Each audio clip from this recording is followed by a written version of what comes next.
Okay. Good morning, colleagues. Sorry for the hold-up. It's just a technical hitch, as we talk about, and it's nothing to do with Alice Dunn and Aaron Laurie, who I'd like to welcome along to their first meeting. Before we start, Robert, would you like to say a few things? Thanks, Convener. Just really to begin, I'd like to apologise to the committee because this morning we have issued an appendix to Agenda Item 6, which is the Regional Improvement Plan. The Regional Improvement Plan was to be submitted to the Scottish Government by close of play yesterday, so it's an appendix that we always knew would be coming late, but preferably we would have attached a draft perhaps for consideration here. The opportunity, however, was there for the plan to be appended to the relevant report to save us coming back for that to be noted in November.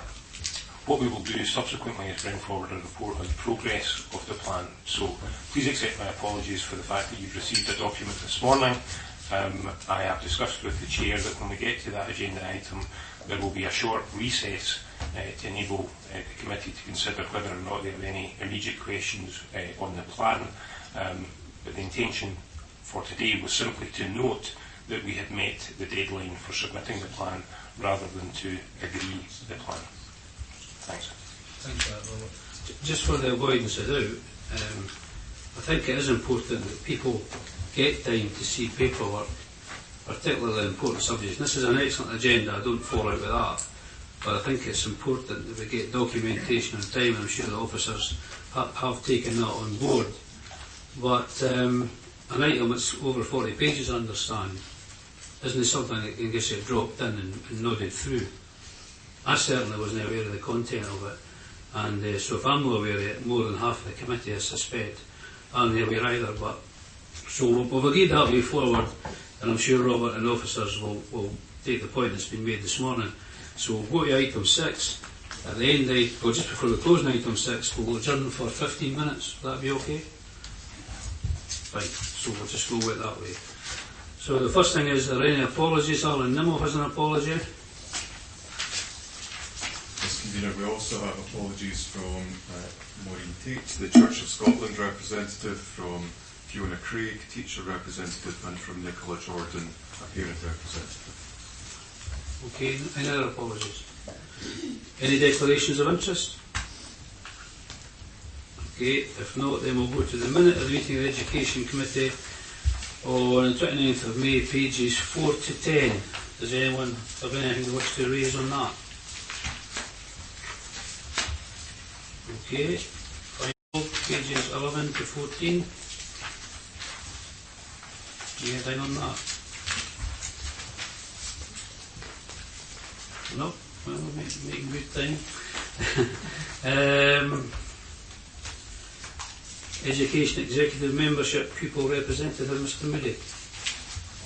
Yes, thank you, Convener. This is just a short report to ask the committee formally to appoint the 2 new pupil representatives that you've already introduced and welcomed, Convener. As the report notes, Sir Alice Dunn and Aaron Laurie from Falkirk High School. This is the first set of nominees from a new process which has been developed by Children's Services, which aims to ensure that all of the secondary schools have an opportunity to nominate to the committee. And the first school chosen under that new process is Falkirk High School, so both representatives are nominated from within Falkirk High School.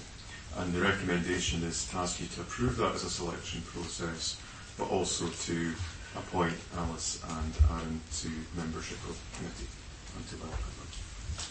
Can we agree that course of action? Agreed. Welcome on board. Well done. Okay. Convener, I'd just like to welcome our 2 young people, and in the process I'd like to get together with David Mackay and discuss your position here and how we can take that plan forward. Excellent. Anyone else? No, if not, then Fly and West Lothian Improvement Collaborative. Mr. Naylor. 18 to 44 pages. Thank you. Committee will recall that there have been a number of different consultations carried out over the course of the last year and a half by the Scottish Government into the agenda that, broadly speaking, could be called Empowering Schools. Included within that was the creation last November of 6 regional improvement collaboratives.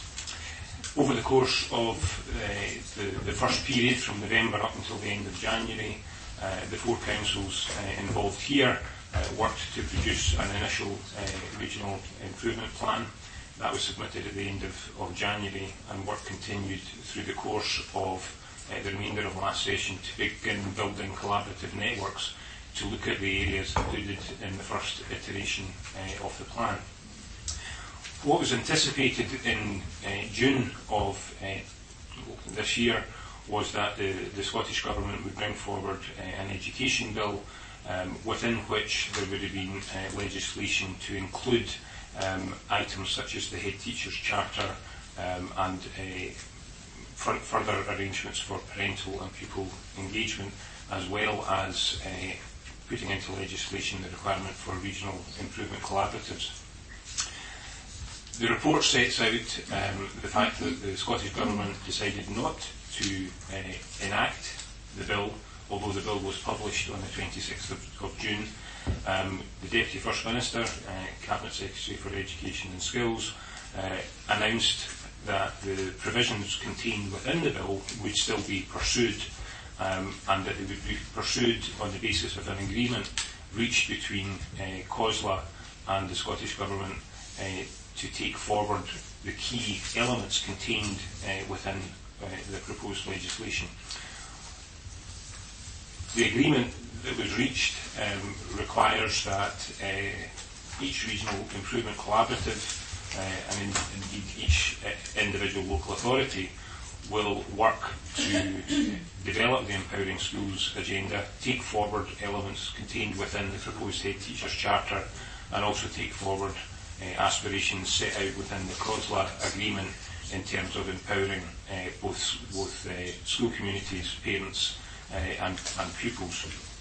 Further detail of how that work will be progressed and monitored will come to subsequent committees.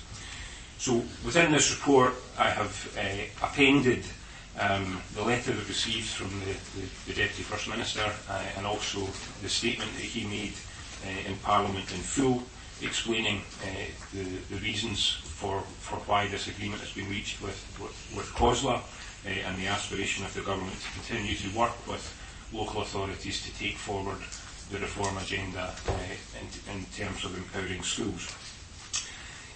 Part of the announcement was that there would be an additional £10 million allocated to the endeavour of regional improvement collaboratives, and only over the course of the summer did it become clear that that 10 million would be broken down into 3 key component parts: a 4 million block, another 4 million block, and a 2 million block. One of the 4 million blocks, regional improvement collaboratives have been invited to submit a bid to Scottish Government to support the work of developing the collaborative. The other 4 million block is associated with putting together teams employed by Education Scotland that will be deployed to work alongside each regional improvement collaborative. As I understand it, Education Scotland are still in the process of recruiting to a significant number of posts, but my understanding is that our regional improvement collaborative, and indeed all the others, will be assigned a fairly senior Education Scotland colleague who will be known as a regional advisor. That regional advisor will have a team of, we believe, a further 4 FTE Education Scotland personnel, and included within that team will be expertise associated with literacy, numeracy and science, technology, engineering and mathematics, STEM. I don't know when that team will be allocated. I anticipate it will be by the end of the year. I also anticipate that we will get some feedback on the success or otherwise of our bid. Just to give you an idea of what would be a proportionate share of funding of 4 million, if you put together our 4 councils, we account for about a tenth of Scotland, a tenth of the pupils of Scotland. So I would anticipate that unless our bid is in any way unsuccessful, we would receive a share circa £400,000 for the collaborative till the end of this Parliament. So that's the position that we are in. Our deadline was to take forward and develop a Phase 2 plan that had to be submitted by the 3rd of September.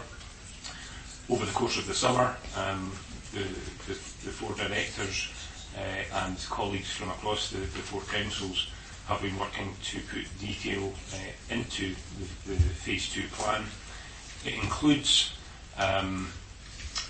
both what was in the former plan, but also sets out our ambitions to take further actions and to increase collaborative effort across the 4 council areas. You'll recall that we had originally been working on literacy, numeracy, quality in early years, performance and improvement, and career-long professional learning. These are still there and are further developed, but we are adding in opportunities for there to be collaboration among and between, for example, our educational psychology leads, our CLD leads, and the establishment of subject networks across the 4 council areas. So there are a number of additions. One of the difficulties in developing the plan was that it was only at a relatively late stage that we knew that we were going to be given funding, and it was at a relatively late stage that we knew for certain that we were going to get support directly and in kind from Education Scotland. So necessarily what happened over the course of July and through August was that our ambition for what we could engage in grew considerably once we knew that there was going to be a resource beyond that which was available on the ground within each council area.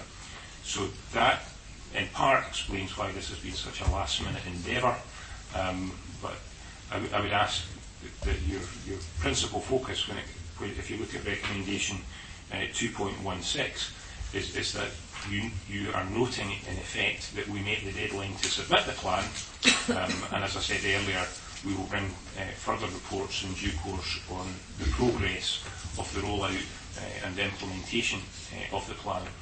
The timescale of this plan, and unless and until told otherwise by Government or Education Scotland, is intended to be around 18 months, but I don't doubt that the plan will in effect be a working document which may be revised as we go through the course of the year.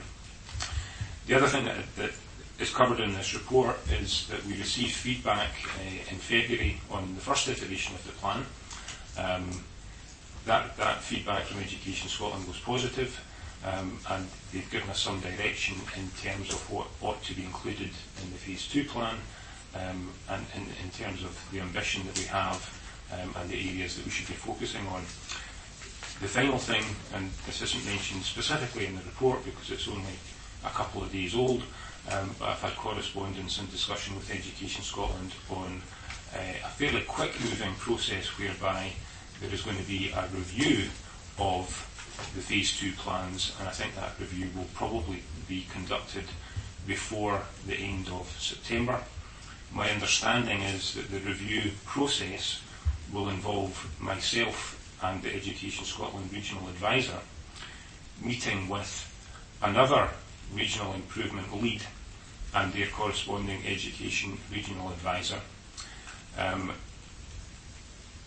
In one iteration, our team will review their plan, and in the other iteration, their team will review our plan, and it's designed to be a kind of support and challenge type activity with a template filled in and fed back to the government.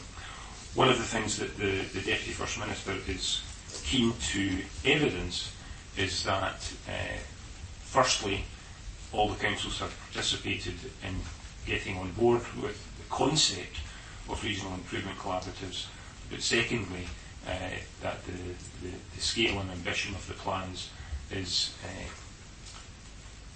high, and that progress is being made at a fairly quick rate of knots.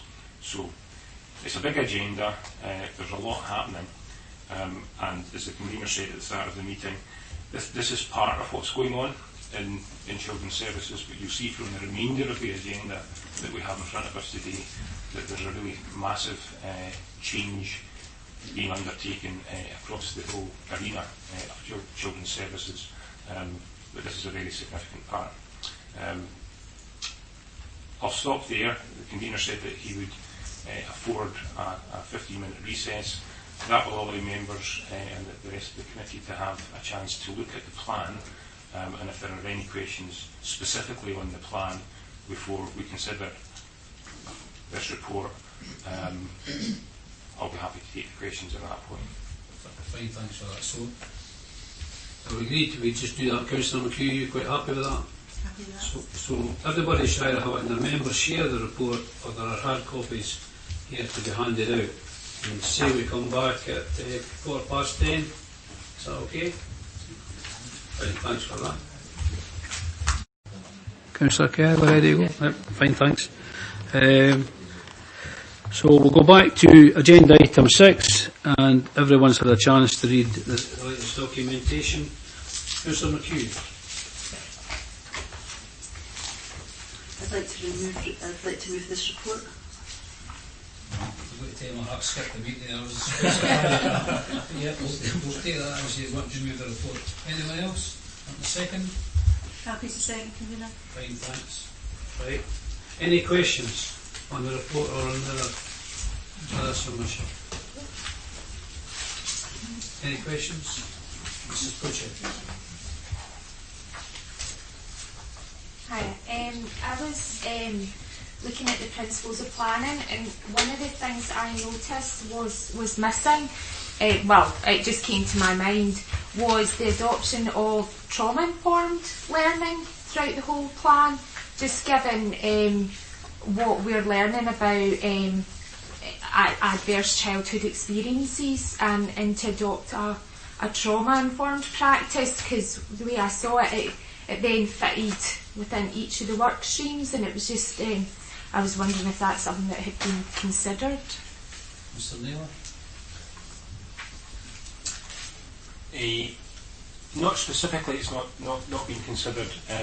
The way that the plan is being developed is that initially we, between the 4 councils, took areas that all 4 of us were working on, and all 4 of us identified that we had a need for improvement.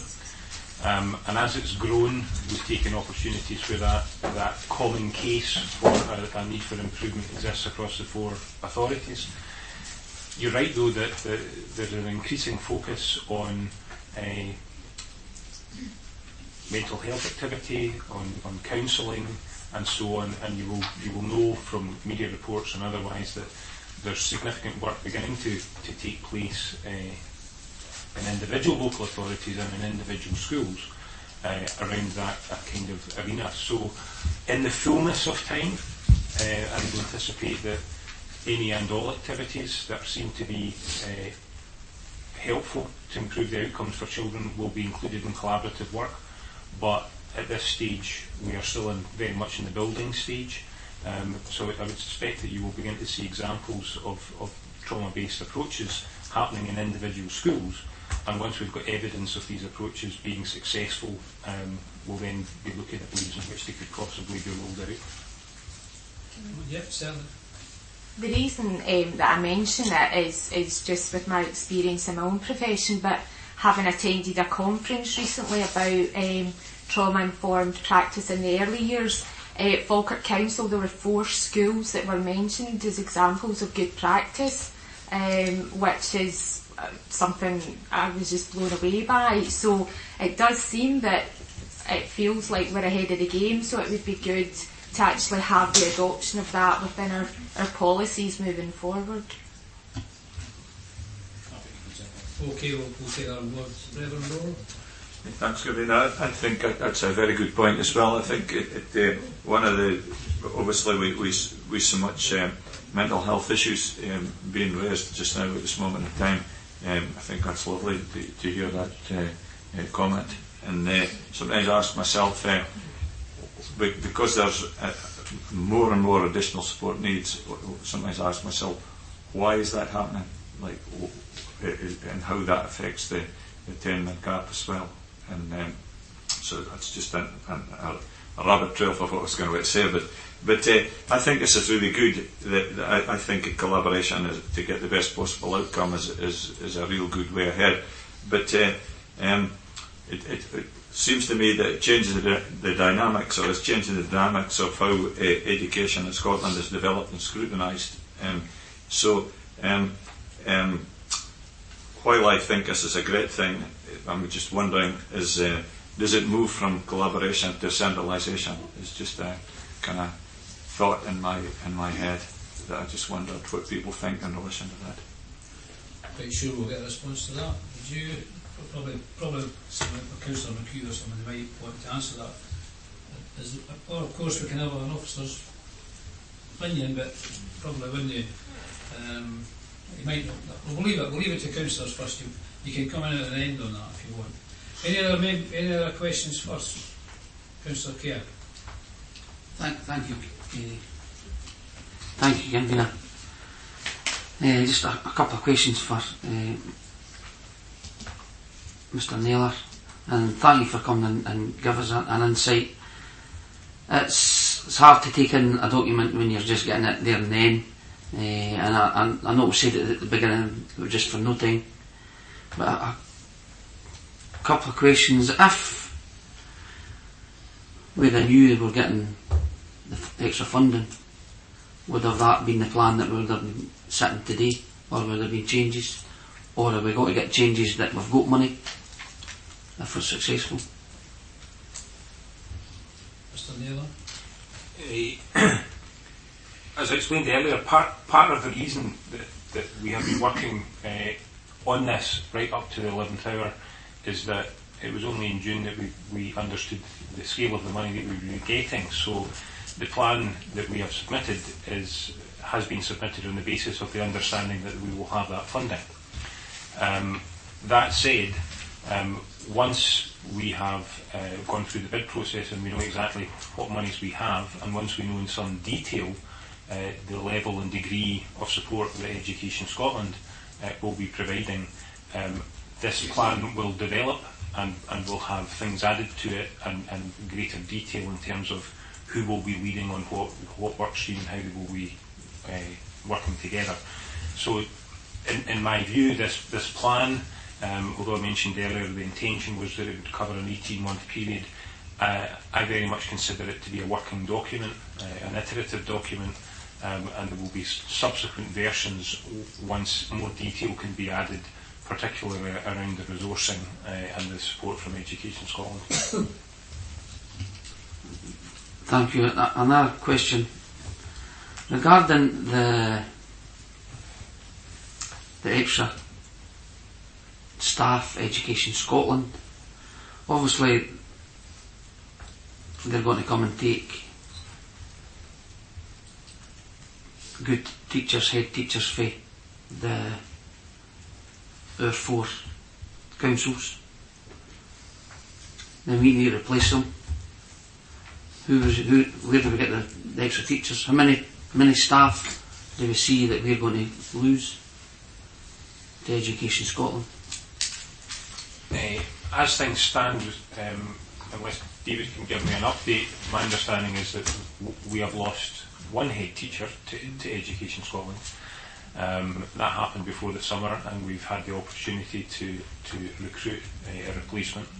I think across Scotland, Education Scotland are looking to recruit somewhere in the order of 100 individuals currently. There is always churn in the system. We have programmes in Falkirk whereby we have deputy head teachers that are preparing for headship. We have got principal teachers that are preparing to be deputies.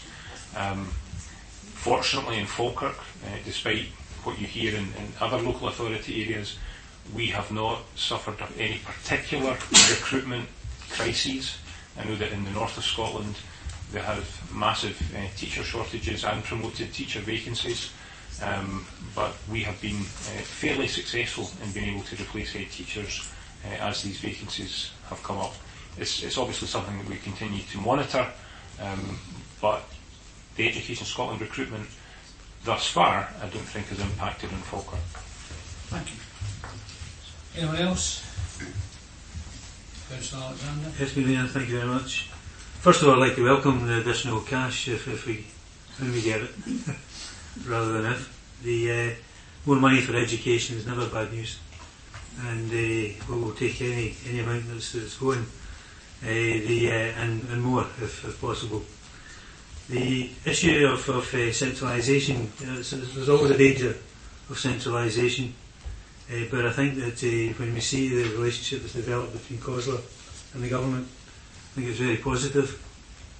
Very much chimes with the statements that were made just a few weeks ago with regards to the scrapping of the legislation, or the decision not to proceed with legislation, simply because the relationship with the local government was on solid grounds. So I think that the best way to avoid centralisation is to continue demonstrating that we have the agenda fully at the front of our considerations.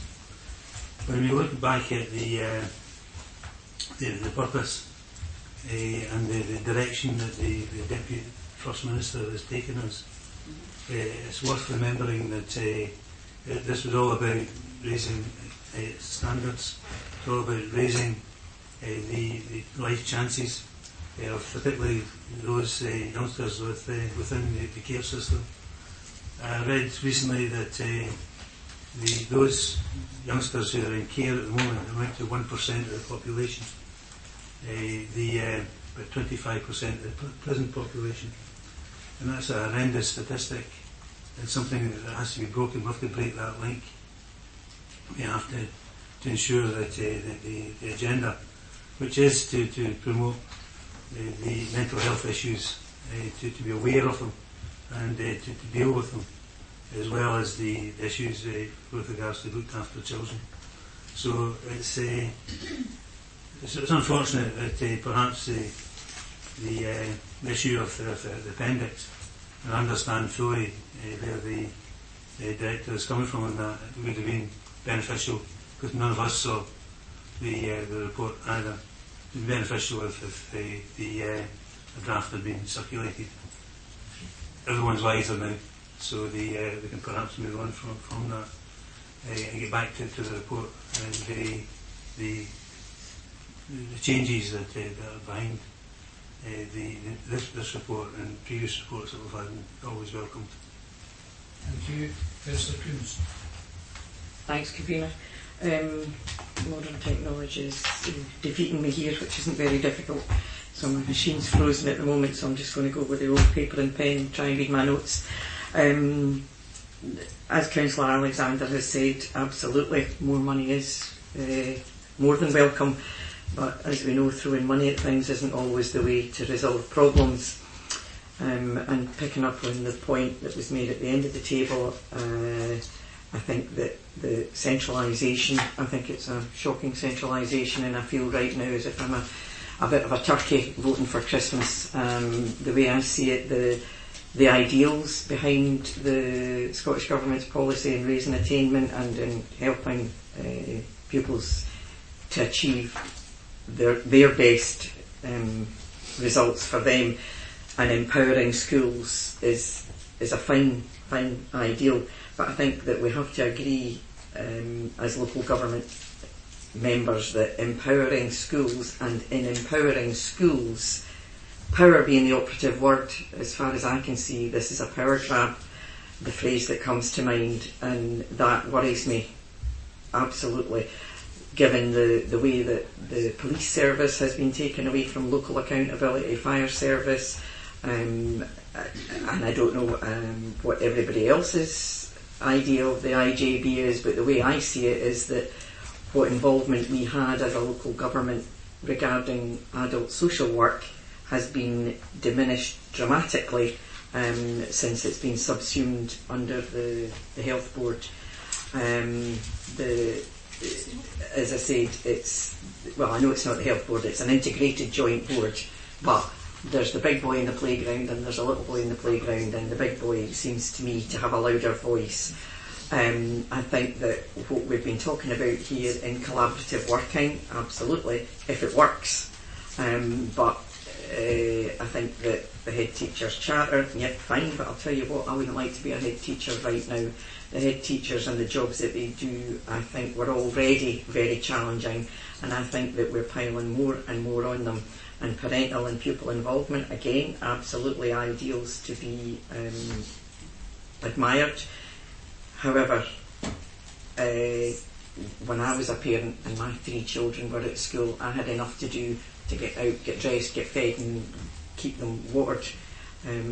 So there are a lot of parents that do have the time and the wherewithal to get involved in this sort of work, but not everybody. I think in not enacting the bill, I think that's basically saying, I'm not going to make this a legal requirement, but you'll do it anyway, and if you don't do it, I will make it a legal requirement.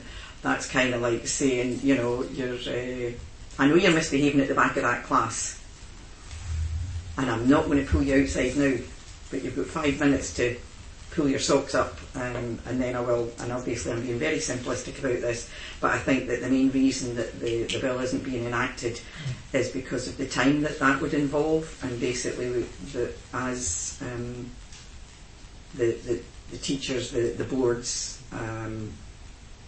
whatever you want to call it, somebody needs to do it anyway, because the time that it would take to get through the Scottish Government, they want it done now. The feedback from Scottish Government may well be positive. I would be surprised if it was anything but the feedback from the teachers that I've been speaking to on a personal basis has been anything but positive. All you need to do is ask yourself about the primary 1 testing. Now, the alarm bell started ringing for me as soon as Mr Swinney was put into post. That, as far as I'm concerned, was an admission that education, after 10 years under Scottish Government rules, was in a mess, and you need to put the big guns in there and turn it around. But I'm afraid I don't see it turning around at the moment. I think that Mr Naylor mentioned that it was a last minute endeavour. I think what we've got here is last minute education. I want to ask about point 4.13, and I can't see the page on it because, as I said, my computer's frozen, and it said that there was as yet no formal agreement with Education Scotland, and No formal engagement, indeed. I can't see. I haven't written down the page. I've written down 4.13, and it says that as yet there's been no formal engagement with Education Scotland, and I would just wonder, when would you expect that there would be a formal engagement, given that we seem to be running to catch up here?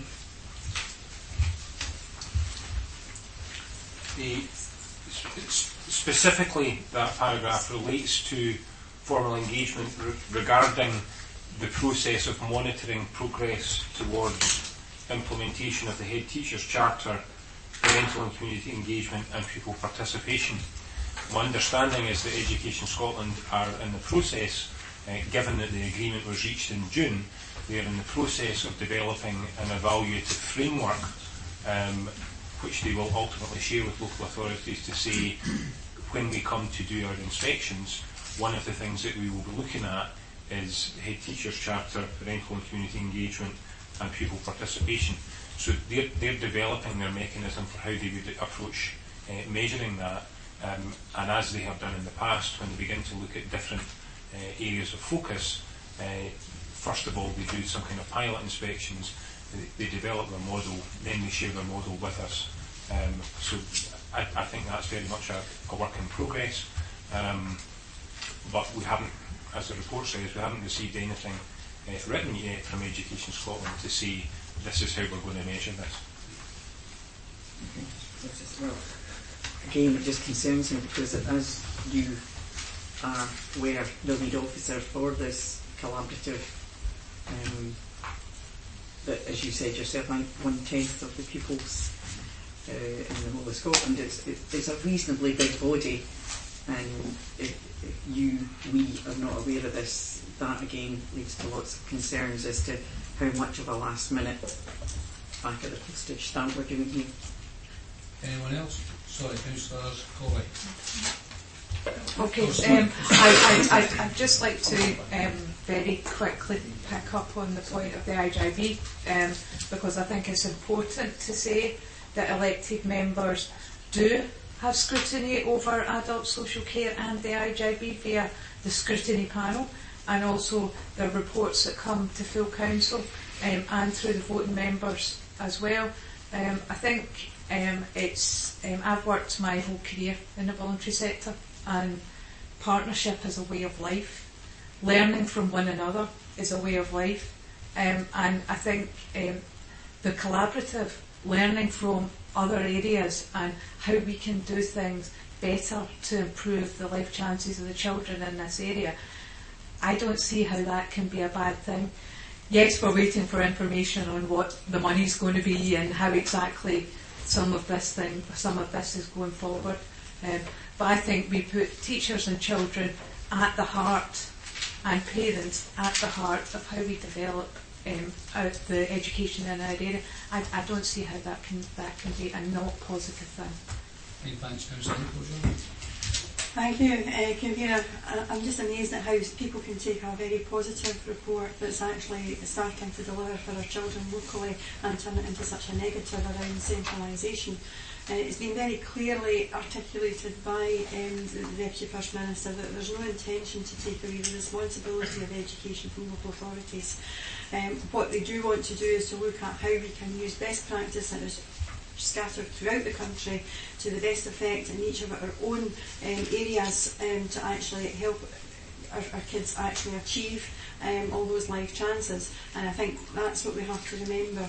I'm disappointed to hear Joan talk about some of the experience of the teachers, because some of the teachers that I've spoken to are very enthused by this. They're actually very empowered, and out of that empowerment comes a lot of innovation, and that innovation is to the benefit of all of our kids within the schools, and the benefit to us as a local authority and to our neighbouring local authorities by sharing some of the best practice.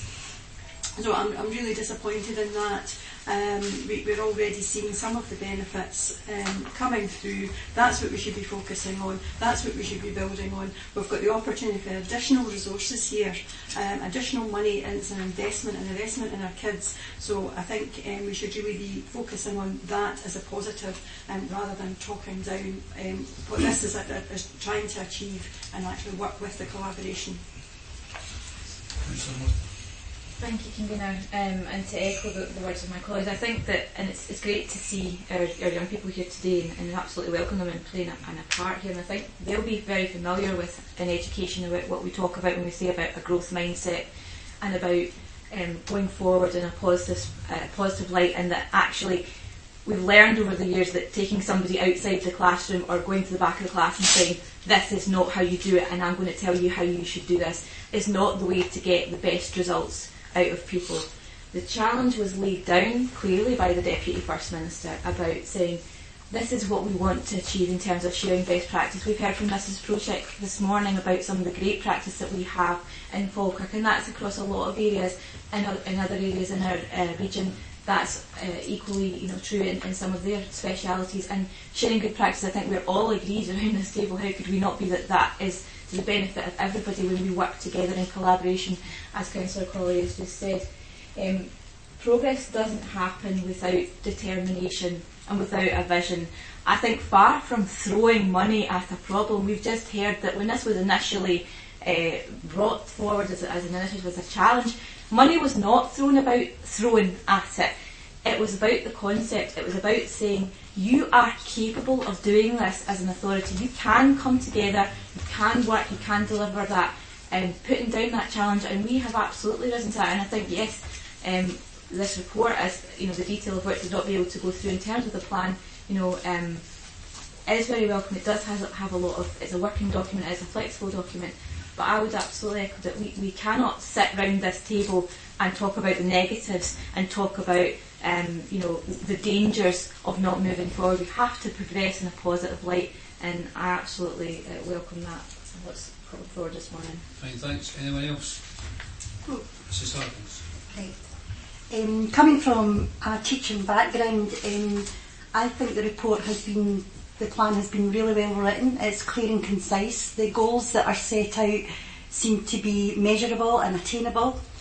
For a fleeting moment, I thought I wish I was back in school, because this is quite an exciting time, but then it receded again. I also like how, when these attainment things come out, what worries me is the table on the back about the attainment in specifically primary 4 and primary 7. We are below the Scottish national average for attainment in primary 4 and primary 7 across reading, writing, listening and talking, and numeracy. And my initial look at that was, what is Stirling, what is West Lothian doing to make they're above the national average? What are we doing wrong in Falkirk? Or how can we improve? And I think the plan lays out lots of improvements there. I also like how it was, it's related back to HMI reports, and one of the things that's stated is in the early years in childcare, they want 100%, this is a goal, 100% of children between the ages of 2 and 3 will experience good or very good experiences in school. And I think it's putting it back onto the teachers, that what are they going to provide, instead of it being the focus is on the child. Why are the children not doing this? What is going wrong here? And it's part of this collaborative. Teachers have got a huge part to play, as do the children. But I think the goals it's quite exciting. Okay, thanks for that. Anyone else? Could I just say, just before I ask the Councillor to wind up, only a blind man would see that this isn't the big way forward, because it's exciting, and as Councillor Alexander says, we're getting more money. So the more money you get, if you use it wisely to the benefit of the community, is ideal. That's great. Having said that, the devil is always the detail, and there is if you go to page 25, the first page of John Swinney's report, and you go to the last paragraph, it says the agreement is published today along with the draft Education Scotland Bill, but I will not be introducing the bill to Parliament at this time. Now, that's a strange thing for a flagship policy that the SNP had when they came in, but that can be overcome, and that's fair enough. However, instead, he will monitor the progress over the course of the next academic year. John Swinney will monitor the progress. However, I look forward to seeing pace and ambition in delivering our joint commitment to an empowered system. However, and this is the catcher, if sufficient progress is not made across the system in implementing the roadmap agreed with local government, I will introduce the Education Scotland Bill to the Scottish Parliament. Now, that's the catch-22, because he who pays the piper calls the tune, and that's what we're seeing here. Now, like him, we all want to see education be improved. And since 1980 I've been in and out here, and everyone that's sat around about the table has made attempts to get the best for our children and for our staff in education. And different parties, different everything, they've all done it. But I do fear that there would be a possibility here that we could lose control of education completely if we don't agree. And I've got to say that because it's my honest opinion, and I'm not trying to demean the report. The report is excellent. It's an excellent report. As I say, any money that comes forward, great stuff. Teaching staff, we've always had excellent teaching staff, so I'm happy with that. That's my view on it, and I'll hand it over to you, Councillor McHugh, to wind up. Just for you, anybody else that's not spoke? Right, okay, Councillor McHugh. Just on that point the convener's just made, I think it's been taken out of content a wee bit, as far as the letter from the Deputy First Minister is speaking about the collaborative and collaboration. and he wants to see that, and the fact that he has put the bill on hold at the moment is purely because he is seeing evidence of good work. He is listening to COSLA, he is listening to Education Scotland, he is listening to the people in the field, and he's seeing good results, and he's moving forward with that. But like everything, if you are an employer, you set goals, you have targets for your staff. Your staff don't meet those targets, you work with your staff, but at the end of the day, a target has to be met, and that is the note in the letter, that if he sees that the collaborative is not being positive, he will step in, and that is totally acceptable for anyone. The Deputy First Minister is the head of education in Scotland. There is absolutely nothing in that letter to suggest that it is a power grab, or it is in some way he's going to step in and take education out of our local authorities. The fact that he has, from the very beginning of this collaborative, I highlighted from John Swinney's own mouth that there is no interest in taking education out of control, that this is a way of working hand in hand with professionals throughout our country to enhance the education of all our children.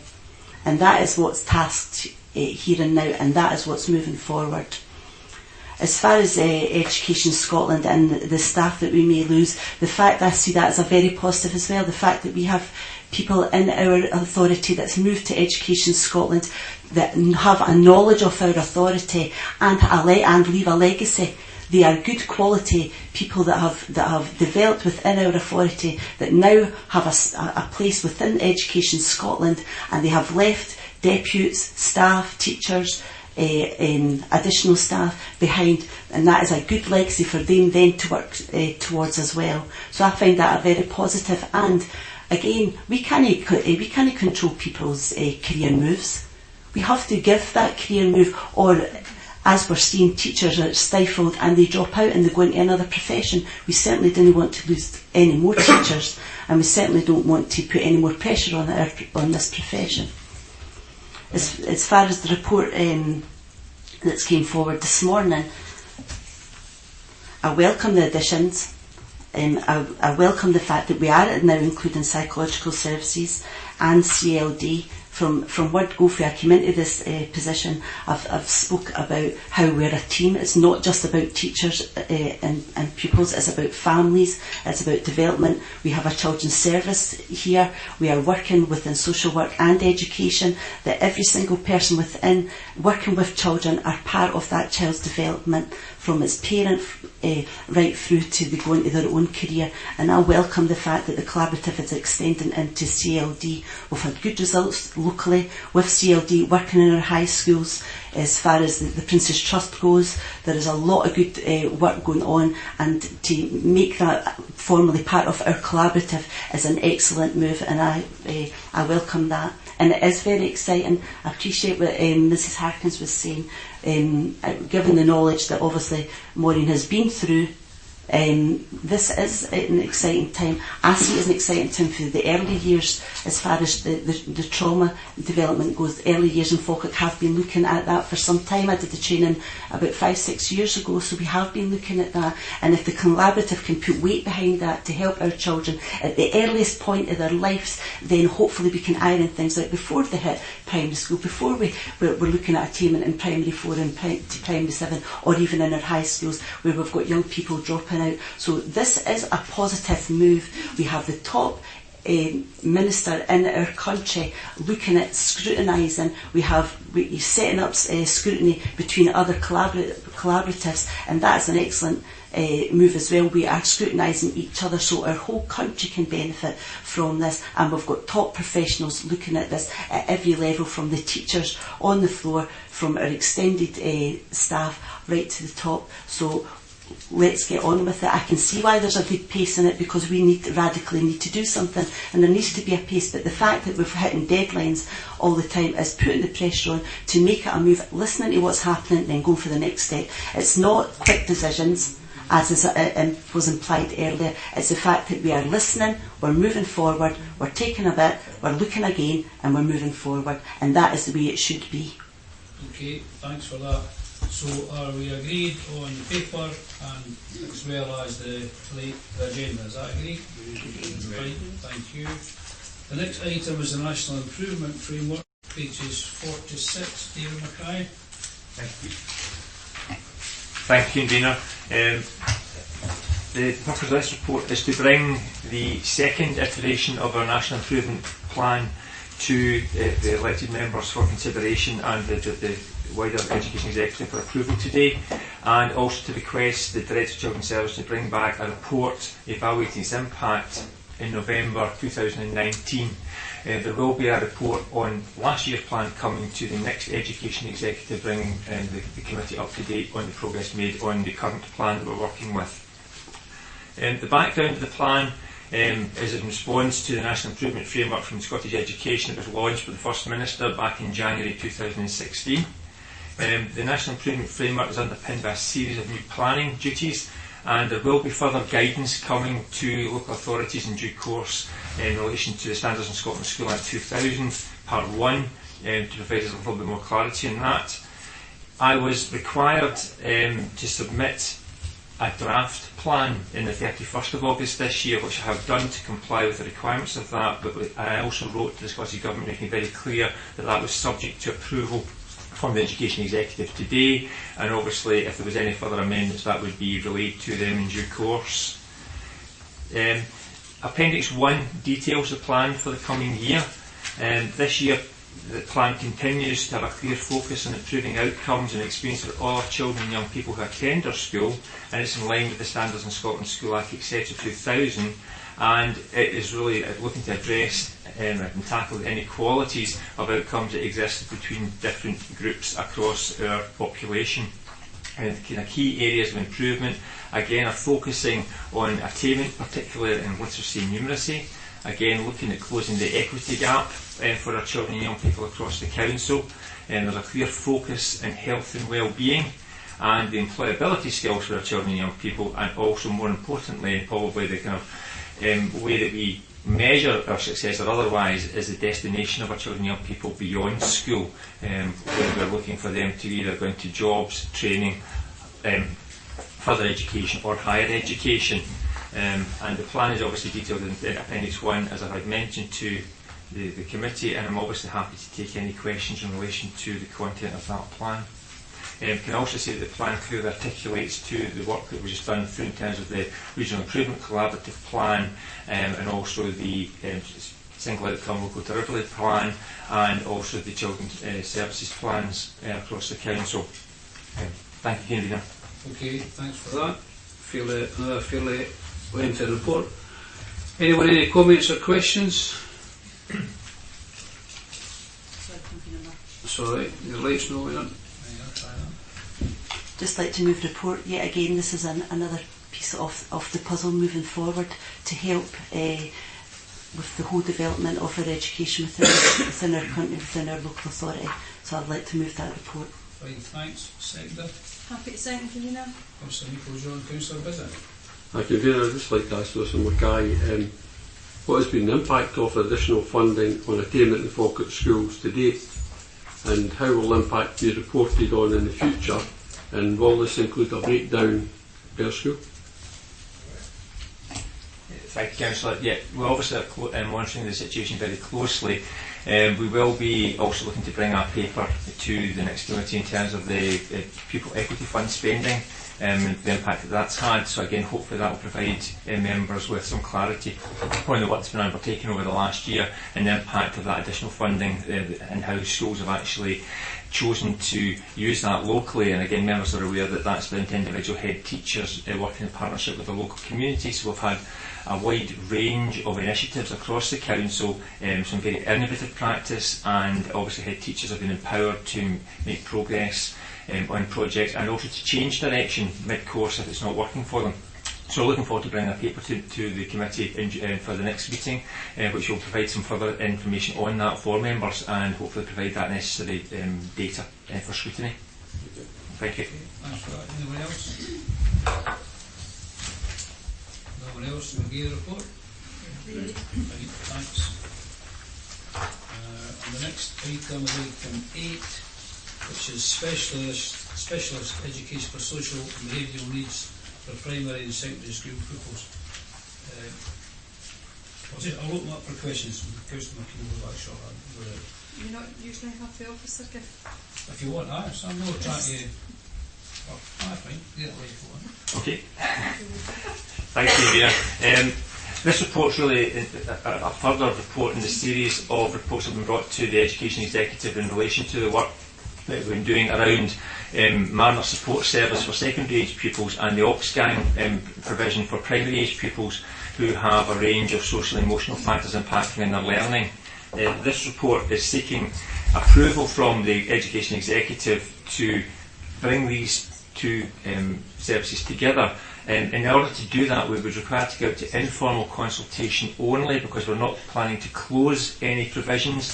All we're doing is realigning them under the existing head teacher of the Wellbeing and Inclusion Service across Falkirk Council, and also to engage with the communities of these provisions to seek to come up with some names for the new service. So this report's really asking the permission to go out to that informal consultation with a view to bringing back a report in the new year detailing the outcome of that informal consultation process, and then seeking members' approval or otherwise in renaming the service thereafter. Okay. Councillor McHugh. I'd like to move the report. I'd like to highlight the difficulties we have had in this service, and the fact that our department have been working really hard to move on with it, and I think this is positive. We've had some positive moves forwards, and I welcome the consultation. Fine, thanks. Second for that. Happy to second, convener. Okay, thanks. Anyone any questions or comments? Mrs. Project. Can I just ask what an informal consultation actually means? As a parent, sometimes things get put on the council website, and unless you actually know to look for these things, parents can't contribute. The head teacher, in conjunction with the central officers, will be writing individually to all the parents involved with the services, inviting them into meetings and or telephone conversations as required. Well, obviously, the nature of some of our parents, they're fairly hard to reach, and we'll be looking to work with the Mariner Support Service and the Opsgang School Support Service to make sure that we do that in the most effective way possible, to make sure that absolutely every single parent has the opportunity to contribute, and also so does each of the young people involved in the service currently have their voice heard as well in relation to the various options we will be considering. Okay with that? Anyone else? No, can we agree the report? Thanks. Achievement Challenge Fund, Sarah Lacey. Yes, thank you, convener. The purpose of this report is to advise the Education Executive, thank you, Gary, that the Scottish Government have recently announced additional funding to support and improve the outcomes for care experienced children and young people, to confirm Falkirk Council's funding allocation, and to provide the Education Executive with a strategic overview of how Children's Services plan to utilise and target this funding through the Closer to Home strategy. Section 3 outlines the background to the Scottish Attainment Challenge funding, which was launched in February 2015 with the aim of focusing on improvements in literacy, numeracy and health and wellbeing, with the aim of closing the poverty-related attainment gap in some of Scotland's most deprived areas. The Scottish Government have now allocated funding to directly focus on support for care experienced children and young people. Section 4 of the report outlines considerations relating to the funding share that Falkirk will receive. It covers the key principles applied and provides an overview of 4 planned projects. These projects firmly support the strategic aims of Closer to Home.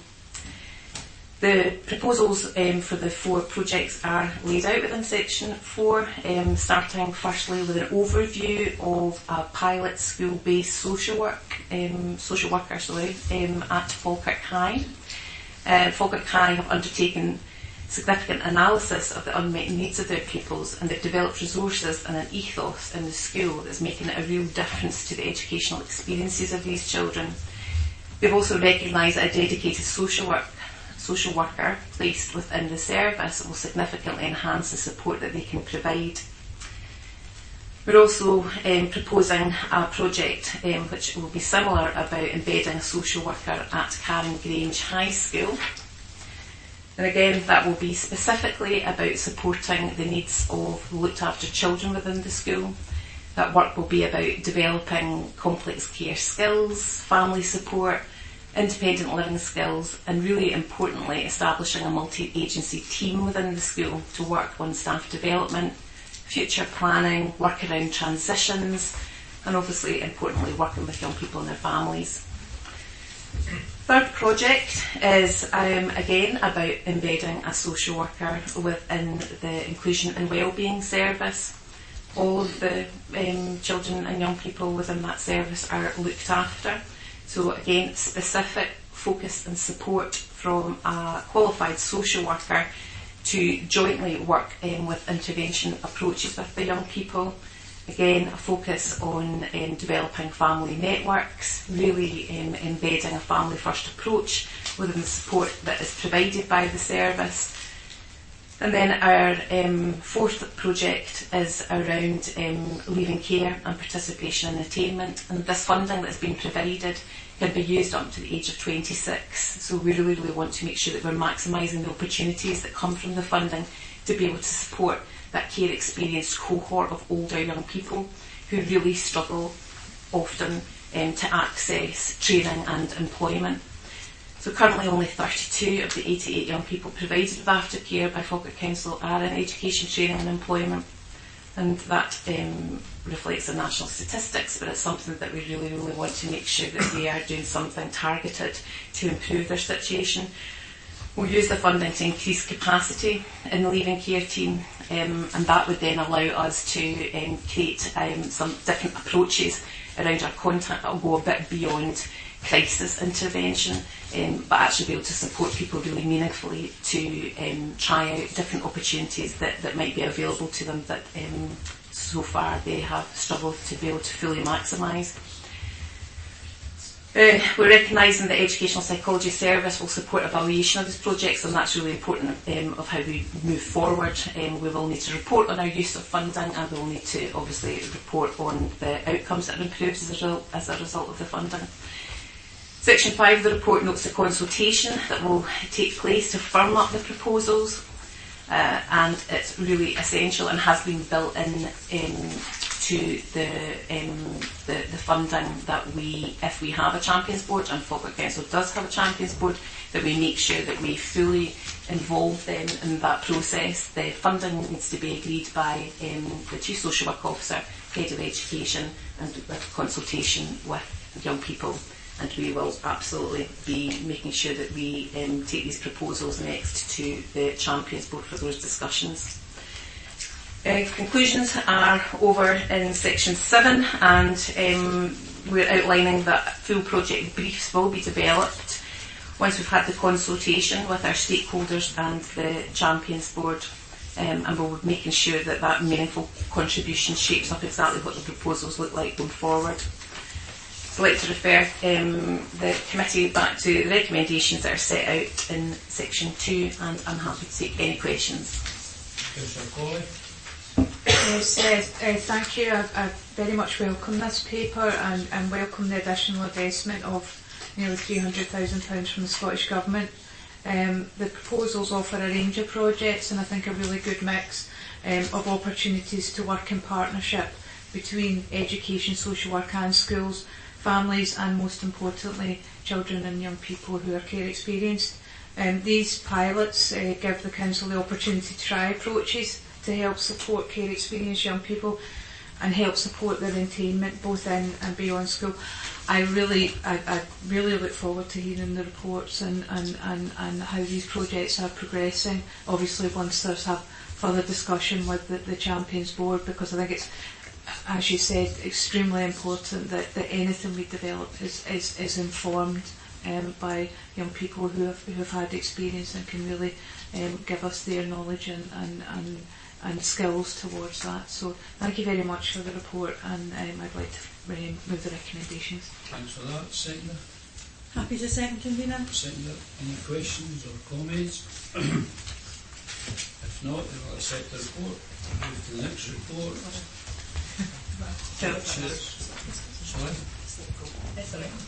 I was going to come in, but Oh, you've got on, you come in if you want. Yeah. I was just going to also welcome the report and say this is an excellent example of some of the approaches of working together, and that it has to be a whole council approach. It's certainly something that I've come to appreciate in taking on public protection, is just how many agencies have to work together for, across the council, but in particular when it comes to our vulnerable citizens. And I absolutely welcome some of these projects. Do look very exciting, and we have that opportunity to learn, to try things out, and the investment is of course absolutely welcome.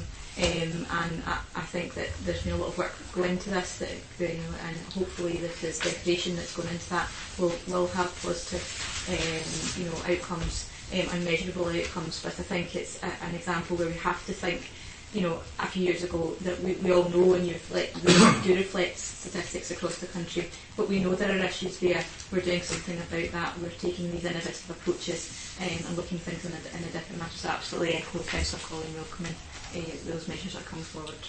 Thanks for that. We'll move now to item 10.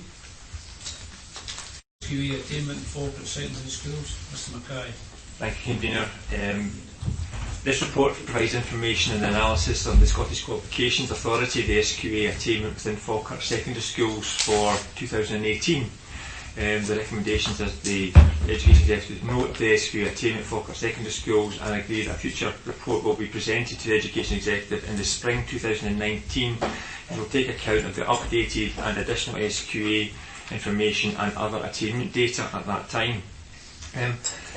At this stage, the SQA results come solely from the Seamless Management System and report on the passes at National 3 and National 4, and also in the ATC passes and the graded courses within the National Qualification Framework. And so therefore the Seamless report is limited solely to the performance in SQA performance at this time and doesn't take account of any non-SQA accredited courses. By the end of February, however, the Scottish Government's Insight benchmarking system will take account of the levers information, including the National Comparator Authority figures, and that will also include not only the SQA awards but non-SQA awards such as vocational awards, the foundation apprenticeship qualifications, the higher national certificates HNCs, the Duke of Edinburgh awards, etc., that are run within Falkirk schools, because I think increasingly we're being aware that our schools are being very careful in terms of the progression pathways for our children and young people to ensure that each individual child's needs are taken into account and they are then put on a course that is appropriate to their needs, which may be the traditional pathway of national qualification or to higher qualification or advanced higher, but increasingly will offer a blended approach of those awards as well, and increasingly linking in with the local colleges and partner providers as well across the council. Section 4, if we move on to the actual data then, section 4.1 looks at the attainment in S4, and from the data here the initial results create a positive picture. Again, this is on the backdrop of information that came to us after this report was written, in terms of the national performance at National 5 showed a 2% dip this year. So within that landscape, Falkirk has stood up well. We've had a 1% increase at 5 or more at level 3. We've had a 3%, we've held our own at level 4, and we've had a 3% increase at 5 or more qualifications at National 5.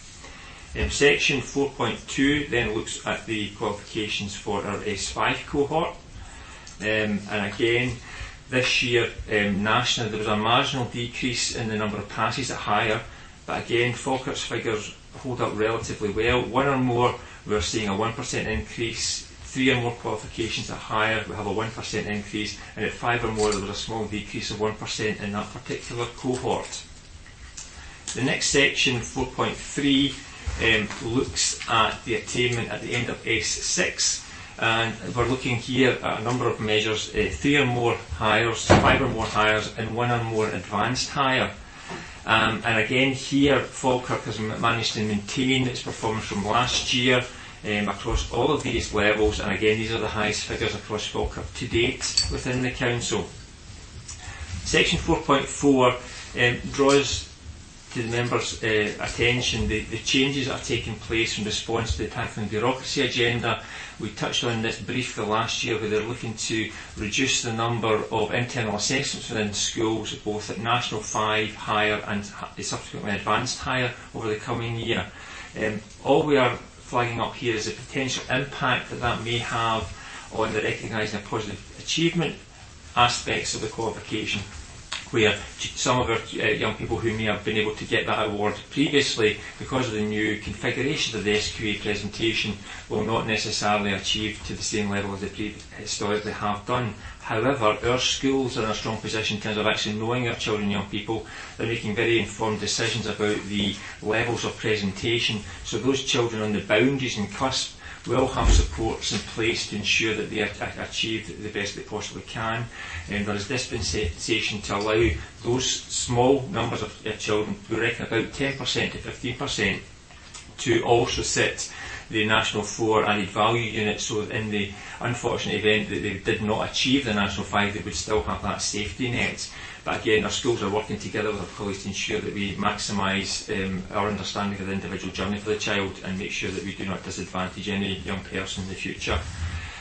Section 4.5 then explains the range of activities that we are currently engaged in with our schools in terms of conversations with head teachers, engaging with staff groups, curriculum development programmes, the range of IT supports that are on offer to our pupils, and a whole raft of other supports that we are giving to ensure that we continue to drive forward the attainment agenda within Falkirk schools to make sure that our children and young people have the best possible start to their lives beyond school. I'm obviously happy to answer any questions, and I've been joined by Tracy Fox, who's joined the central team as well, a new data officer that is seconded from her post as Deputy Head Teacher at Falkirk High, so I'm pleased to welcome Tracy today, so I'm happy to take questions. Fine, thanks for that. Excellent report. I'd like to move this report. As Mr Mackay's highlighted, this, like you could say, is a snapshot of what our children are doing. I think we're all understanding now that education is working in very different ways with different pathways, and if for some children it's not about getting your hires or your nationals, it's about taking different routes to achieve what you want to achieve in your career and in your future. So I thank you for the report. I move it. Okay, thanks for that. Seconder. Happy to second, convener. As my colleague said, this is a snapshot. We've held our levels, which is good. It's a good base, but it's a base to be built upon, and we should not at all sit back and say that that's good enough. We should always be striving for our kids to do better, and encouraging and working with them to help them achieve all that they can be. So while we've got a solid base and it's positive, we need to strive to that next level, and I think that's where we are now heading. I think that the previous reports are indicated quite clearly. We've got a desire to do that. We have the wherewithal, and we are now building the knowledge and the skills to work with our kids to just take them to that next level. So I'm hoping that as we go forward, that next year we'll see an incremental improvement as and continue on that trajectory. Okay, thanks. Anyone? Councillor Visit. I'd just like to ask Mr Mackay a question about National 4 qualifications. The report concentrates mainly on S4 to S6 qualifications quite naturally. I wonder if you could give me your opinion of any advantages of the National 4 qualification.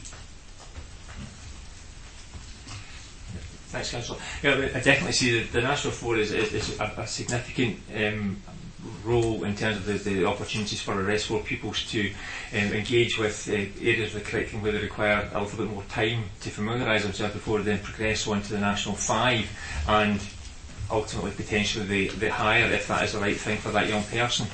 Increasingly it is a stepping stone for other opportunities as well, so the young people that are undertaking National 4 might then decide to then opt into other presentation models that we're operating within the council.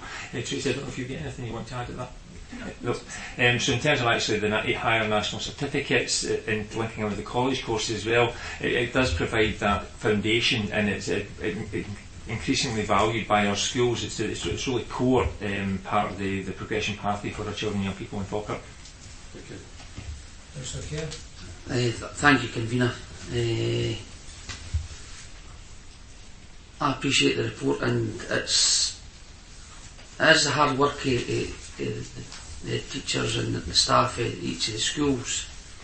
But what I noticed, and is key, I think, in the 4 secondary schools that in my ward, is the support and the scrutiny of the parents is key, and there's every parent council with the schools that I'm involved with, all the head teachers embrace the people, the teachers, the parents' opinions, and that for me coming into this job was very enlightening and very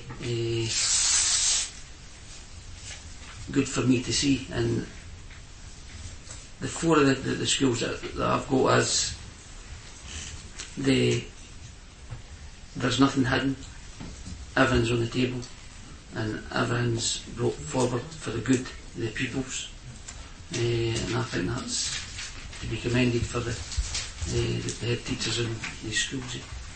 Thank you. Thanks for that, Councillor Kerr. Anyone else? If not, we're going to set the report. Great. Thanks for that. The next report is a summary of HMI inspections. Mr Mackay. You're getting fed up with hearing from me today. Thank you very much, Convener. Couldn't have possibly phone me on Thank you. This report is really, it's a summary report of the inspections that have taken place over the last 18 months. Members are aware that decisions have previously been taken that only reports of schools where they got weak or unsatisfactory would go to scrutiny. However, given the level of activity that's occurred in Falkirk Council over the last 18 months, we thought it was important to bring a summary paper to Council, to the Education Executive, really just to give that kind of overview of information to members, and obviously then invite any further questions. So we've put together a relatively short and concise report which obviously states the activity that Education Scotland and HMIE undertake, and also the care inspectorate within education were subject to both in relation to our nursery provision. So HMI would come in to a school and inspect the school and nursery, but it's equally the care inspectorate may also visit at any time of any particular early years provision, and sometimes they do joint inspections. So the report summarises that. It's categorised broadly across the 4 areas for HMIE in terms of the areas of interest to them in terms of leadership of change, learning and teaching assessment, raising attainment, and ensuring well-being, equality and inclusion. And then within a nursery setting, it's about the quality and care and support, the environment, staffing, and then the management and leadership. The appendix then summarises the performance of our schools across these areas over the last 18 months. And obviously, almost all of our schools have been granted good or better in the range of quality indicators. In the case of Salman Primary School, where there were weeks raised, that has already been taken to the scrutiny committee, and similarly within the Heathright Nursery, that report was already tabled at the scrutiny committee, and the officers continue to work with the leadership of that school and nursery, and significant progress has already been made. The appendix then obviously gives further information about a range of other establishments that have been visited over the last 18 months, and I'm obviously happy to take any questions from the committee. Thank you. Thanks for that. Councillor McHugh. Happy to move this report. Just to really reiterate what my colleague Councillor Miko John highlighted in the last report, that yes, we're good, but we're striving for more than good. We want to be better than that. And obviously when we are, I know Mr Mackay is in, you know, and if there is anybody dropping below, then we're on it. I mean, we have learned lessons from Slamanan, and we're continuing to learn lessons, and we will, obviously scrutiny plays a big part in that as well. Second them. I'm happy to second Kavira that ultimately I think we need to highlight that it's not just the schools that have been under inspection that have improvement plans. All our schools have improvement plans, and some require more support than others, and I think that's what the inspection report helps us identify, is where exactly the support needs to be targeted. I look forward to seeing the updates of some of those, because because we have areas that are considered satisfactory, they're always continuing to strive for the next level up to make sure that we are getting the best possible outcomes for young people. What we have to do though is to look at what excellent looks like and use our collaboration across our own local authority and with others about sharing what excellent looks like in order for others to be able to lift that bar and try to work towards that. But the fact that we do have excellence in here, I think is a credit. But we just need to make sure that we're continuing sharing that learning and others are able to share in that as well. Thanks for that. Mr. Kerr. Thank you, Convener. With regards to the Slamanan School and Heathright Nursery, do you feel moving the nursery from the building into the main building will help develop the school as well? Thanks, Councillor. I think absolutely it allows then the young people from the nursery then to be more integrated within the educational environment of the school, and for them to be more natural flow in learning from the nursery to the early primary classes, and also opportunities for the school in its entirety to actually support the nursery as well. So then it operates as a more of a family and community basis. So I certainly do think that will have a much better impact in the learning experiences within the young people there. Thank you. And can I just commend Gary and his team for the new nursery in Slamanan School. It's looking absolutely fantastic, and I think it'll be an asset to the village of Slamanan. Thank you. That's good. Thanks, Reverend Rowe. I think it's a very clear and concise report, and I think it's very helpful for us to receive a report like that. It's really good. Thank you, and I agree with the comments that have already been made in relation to how we can take things forward. Thank you very much. Thanks. Anybody else? If not, then we set The report, as you say, it's plain English and it's easy to read. Education Committee. The next one is item 12, inspection report. Sarah Lacey. Thank you, Convener. This report provides an overview of the performance of the regulated services within Children and Families social work between January 2017 and June 2018, and details changes to the inspection framework from the 1st of April 2018. Section 3 begins by outlining the background to Care Inspectorate regulation. It's the Care Inspectorate's job to regulate and inspect care services so that vulnerable people are safe, the quality of these services improve, people know the standards and have a right to expect those standards, to ensure that the Care Inspector can report publicly on the quality of these services across Scotland, and that they can support the development of better ways of delivering these services. Paragraph 3.3 notes that the inspections reported relate to the previous National Care Standards. Paragraph 3.4 outlines the new Health and Social Care Standards, which came into effect in April 2018. The new standards replace the National Care Standards and are now relevant across all health and social care provision. They are no longer just focused on regulated care settings, but for use in social care, early learning, childcare, social work, health provision and community justice.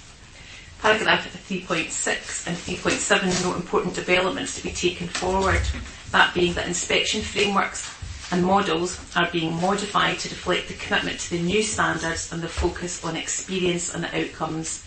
Services will continue to be inspected for quality using a 6-point scale from unsatisfactory to excellent. There's a growing focus on self-evaluation, and that this will be a priority for our services and for planning for joint inspections in the future. The standards are underpinned by 5 principles, and these are listed at 3.9, and the 5 headline outcomes are contained in paragraph 3.10.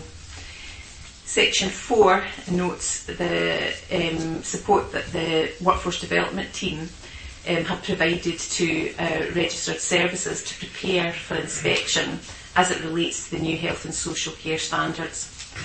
4.3 provides an overview of consistent good grades awarded to the registered services inspected in the time period covered by this report, and the grades are illustrated at Appendix 1.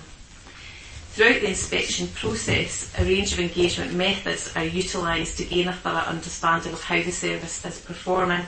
Partners, service users and families are all asked to complete questionnaires and are invited to have more direct involvement. Service users have been consulted at all stages of the development of the new health and social care standards also. To conclude the report, Section 7 acknowledges how inspection contributes to our commitment to improvement, which is a critical area for children's services. The conclusion also notes that we are developing our approach to self-evaluation across children's services, which includes criminal justice. Let's refer Executive back to recommendations at Section 2, and I'm happy to take any questions. Thanks for that, Councillor Coley. Thank you. First of all, I'd like to say well done to the staff and services.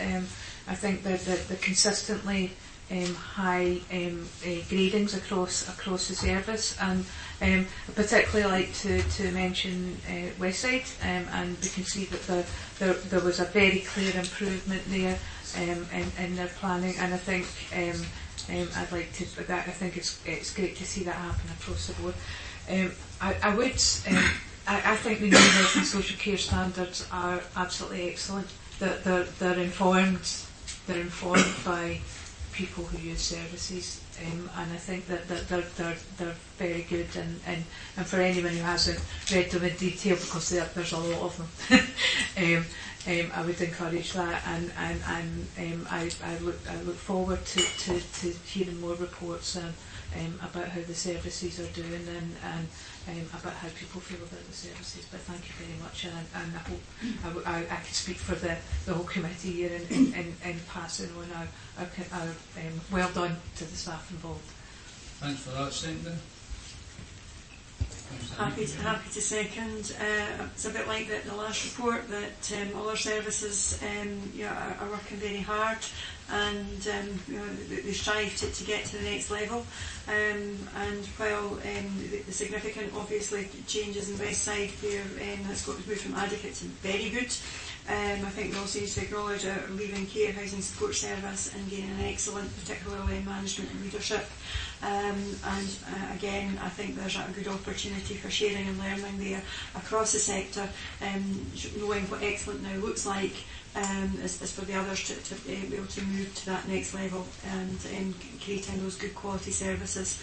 But as my colleague has said, this is about the dedication of staff and right across the board and at senior management level as well, knowing that we are dealing with some very, very vulnerable children within these particular settings and wanting to do our absolute utmost for them.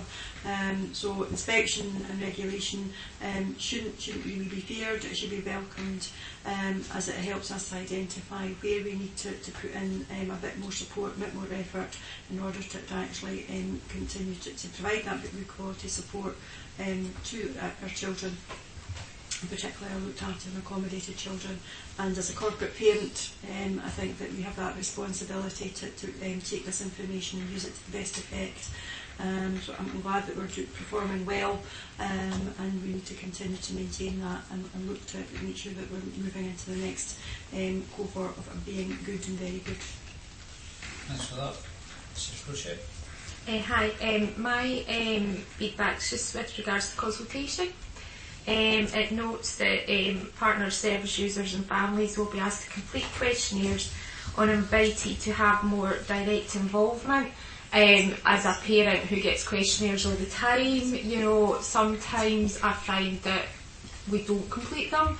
Also, as a service user myself with my son, what I would encourage you to think about, if you haven't already done, is maybe to be quite creative in how you consult with parents and service users, particularly who will be doing the consultation, because there is a fear about giving any kind of feedback that a service will then be removed.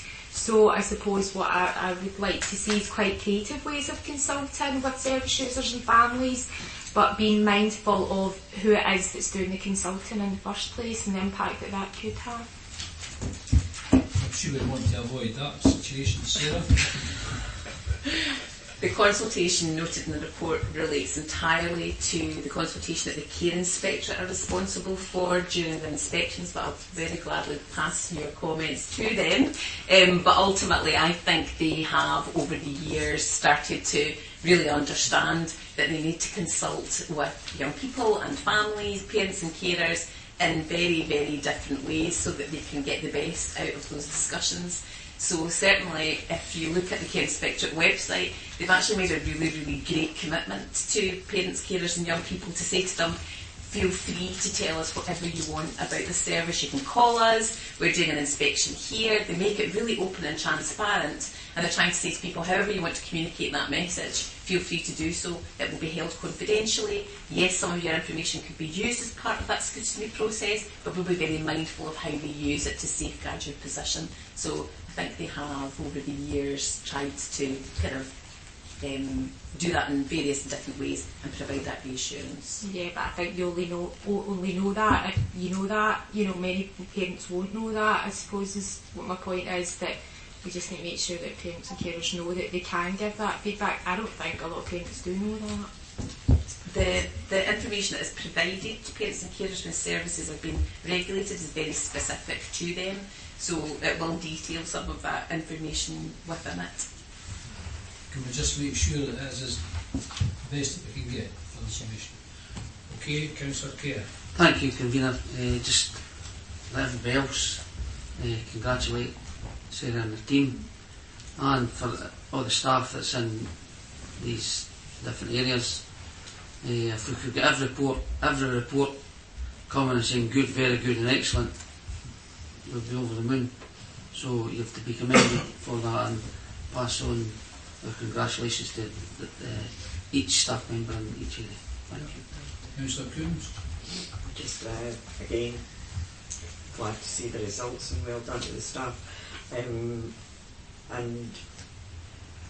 on the back of what's been said in general this afternoon, I think that, as you said, the Care Inspectorate are doing their best to do more consultation, and I think that consultation and collaboration are great things. At no point did I disagree with the ideals behind these, but as Mrs. Project just said, not all parents have the time or the knowledge required to get involved with the consultations and collaborations with this care report, the Care Inspectorate, and previously, as I said, with the changes, the massive changes that are going on through schools. I just, as I say, wanted to agree with everybody else that it is a good thing, but I do think that we need to be mindful of the fact that parents are primarily parents. They're not administrators, they're not people who are involved in legislation, and I think we need to make it, but this does address some of the issues here, but I know that as I said, as a parent of 3 small children, sometimes it's hard to see what the main point is because you're so busy with the actuality of being a parent. Okay. Is it my I'm not used to just the nod to speak, I'm afraid. I thought you were going to speak first. Well, I was waiting to be invited and got the official nod. Oh, there we go, it's an official nod. I'll take that as an official recognition. Indeed, I think that it's very welcome. I think that it's important to say that, you know, and I sit here both as a parent and somebody who's very much involved in the education of my children, as a counsellor, as somebody who's got experience within education backgrounds, that you do take on many roles when you're contributing to bring your knowledge from many spheres into these areas. It's great to see that that's the reason for having a broad representation on this committee, that we can take on board these views, and we've seen across many papers this morning, listening to a wide variety of opinions is always a welcome thing that helps us to progress. I think absolutely, the progress is extremely welcome, and particularly that consultative approach. across many papers that we've heard this morning, that principle that, you know, nothing about us without us, that we do meaningful consultation in a variety of ways, and we can always improve upon that and find new ways to get out, because Councillor Coombs is right that, you know, it is very challenging as a parent to be involved in many facets of life and juggling, but it doesn't mean there isn't that will there. It doesn't mean that there isn't that determination and that passion from parents to be able to do that when they can. They shouldn't be, you know, nobody is ever saying to a parent, you must do this, or you must fill this in, or you must do that. But it's essentially important that that opportunity is provided and the obstacles are removed to enable that participation, whether that's an inputting into your school improvement plan, into the care experience, whatever it happens to be. It's really important that we have that principle, and I think that across many of the papers this morning, the service is certainly demonstrating that approach, and it's bringing excellence in our service. And as others have said, I think it's to be congratulated, the department to be congratulated in general for their approach to that. But I'm sure that they're committed to improving as well, and that's always welcome. So I think it's an excellent opportunity. I know I've already spoken, but could I ask something just briefly? I wonder whether information on the care inspector and the new standards could be circulated to members of the committee and indeed elected members, and perhaps have a seminar from the care inspector on the regulatory work. I know that the care inspector have produced with a number of organisations short guides, animations, these sort of things, to try and make it easier for people to be involved in the inspections, to be involved in consultations. But I think I know that certainly I would find it helpful to have a briefing on how that impacts on our own services and how those are inspected. I think that would be really helpful. So I wonder if that's a possibility, Sarah. I'm sure we can give you two the official note, but I'm probably saying that anything that helps, that you need.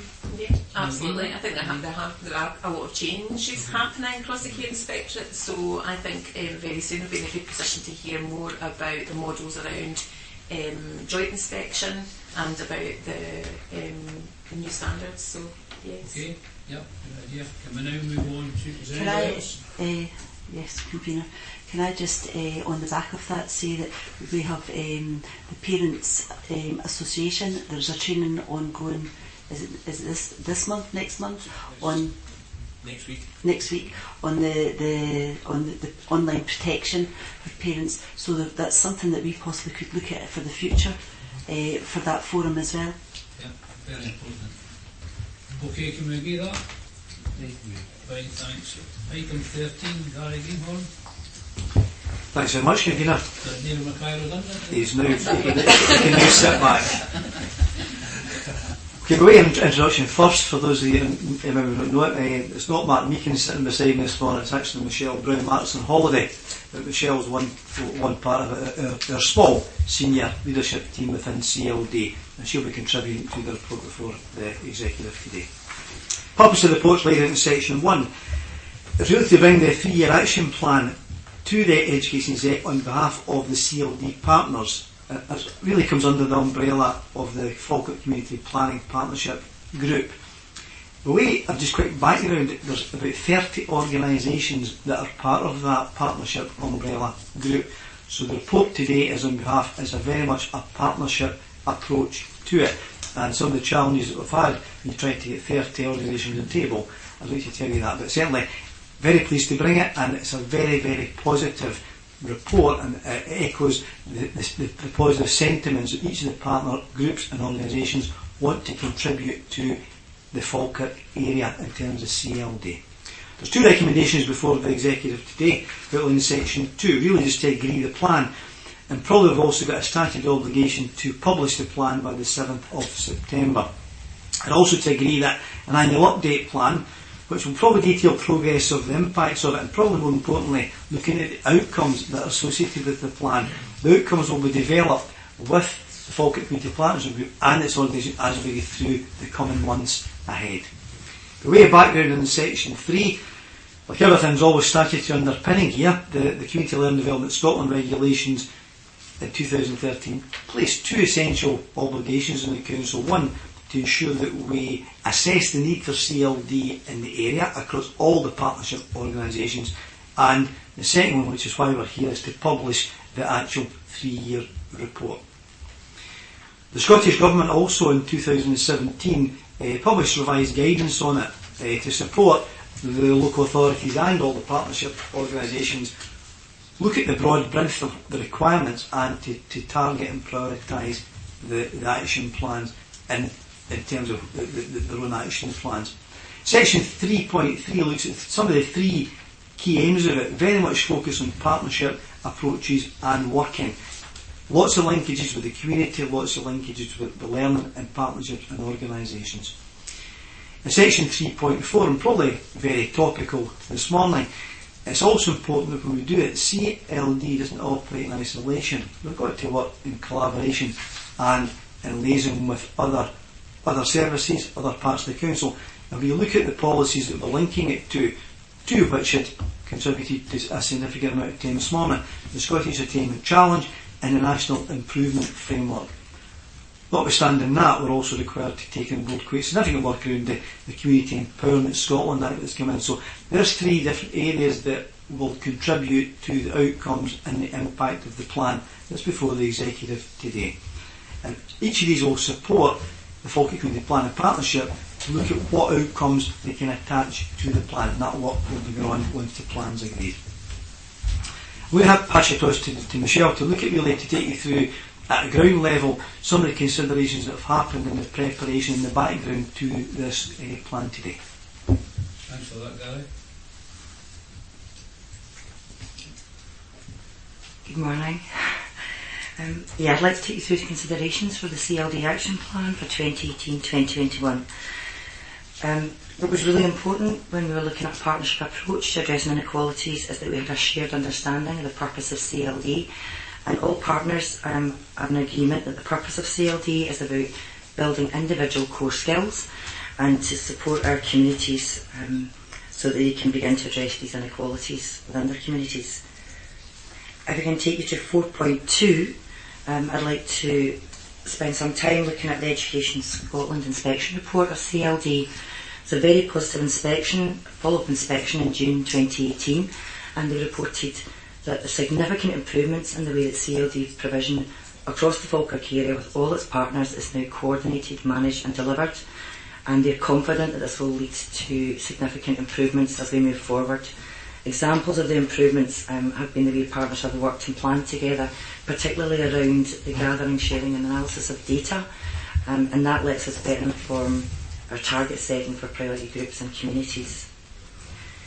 If I can take you to section 4.3, the development of the plan. It was a robust process that was undertaken to create the CLD Action Plan. The CPP used the Scottish Government's Place Standards Toolkit in 7 communities, as you can see are listed there, and also with 7 corresponding high schools. So to get the views of young people was very, very important to be included in this plan. It was also been informed by a range of data, and again they're referenced in 4.3. In particular, we were looking at the SIMD data and SOLD, and if we relate that to the outcomes that Gary's referenced. But importantly, the plan's been informed by the lived experience of individuals and groups experiencing inequalities, and it's anticipated that this will continue throughout the life of the span of the plan.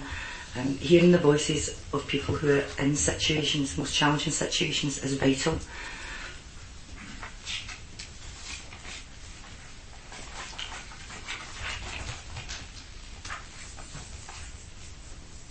In 4.4 we can see that this is the meat, if you like, of the plan. There are 15 priority actions, and they are detailed in Appendix 2 and were agreed by partners in August 18. Our next steps to be taken are from 4.5 onwards. The action plan will be reported to the next meeting of the CPP Executive, and to ensure that everyone is fully aware of the progress that we're making and the agreed actions. In order to make this happen, the partners will meet on a regular basis throughout 2018-19 with a series of workshops. Within those, we will agree leads for each priority and the sub-actions for each of these and the corresponding success measures. But there are two key action areas I'd like to highlight, and that is workforce development. Firstly, workforce development. Workforce development, we have a range of employees across all different partners with a range of skills. What we'll be looking to do is how we can build on that, tap into our existing links with collaboratives and alliances so that we can share good practice that already exists and find out what's happening within other areas of Scotland. And so that we have a workforce that is skilled and knowledgeable to take these actions forward. In part 2, you can see we've got an emphasis on reviewing, monitoring and reporting progress and impact. It's a fluid document. The plan is not intended to stand still. It's meant to reflect the context and the changing nature of Falkirk and the experiences of people living within the area. So the plan will be monitored and reviewed on an ongoing basis. There'll be an annual report will be produced by the partnership, and this will come to the Education Executive. We will also produce biannual reviews, and the performance data that we have will be updated on a quarterly basis from our partners. One of the challenges we will have with that, and we will do that as we move forward, is a common reporting template, because all partners report in different ways, but partners have all committed to producing something that makes it seamless as we move forward. And it's important to stress that we are seeking to maximise the impact of CLD activities and focus on most disadvantaged communities, and we're making a 6-monthly progress report of the plan to the CPP. In terms of timescales, it requires to be published by the 7th of September, and in terms of implications in Section 5, we envisage no real impact other than what was outlined under Section 5.4 inequalities. Okay. Just before we conclude the report, it's probably recognising that the HME endorsed the significant contribution that's been made within the Falkirk area by our CLD partners. The action plan before you today allows our partners to work together collaboratively with a common aim to address the inequalities and areas of disadvantage across the Falkirk Council area. And we look forward to bring forward back to Education Exec in roughly about a year's time some of the successes and the impact and the outcomes that collaborative working has had. Happy to answer any questions. Thank you. Many thanks for that. Councillor McHugh. Happy to move this report. I think we can all understand that the times we're living in and the lack of money, the scarceness of finance has made CLD very difficult. I appreciate that this plan has got great focus and has got set targets, and that we have to be mindful that every single penny is a prisoner, and we have to do things more effectively, and we do have to do things differently, and that's where I really appreciate the fact that we have got every stakeholder involved, and we'll be using them as much as we possibly can. And I think it's really important that we keep every partner involved, as you've described, and I'd like to move this report as yet again another way forward and a different way of working for our future. Second.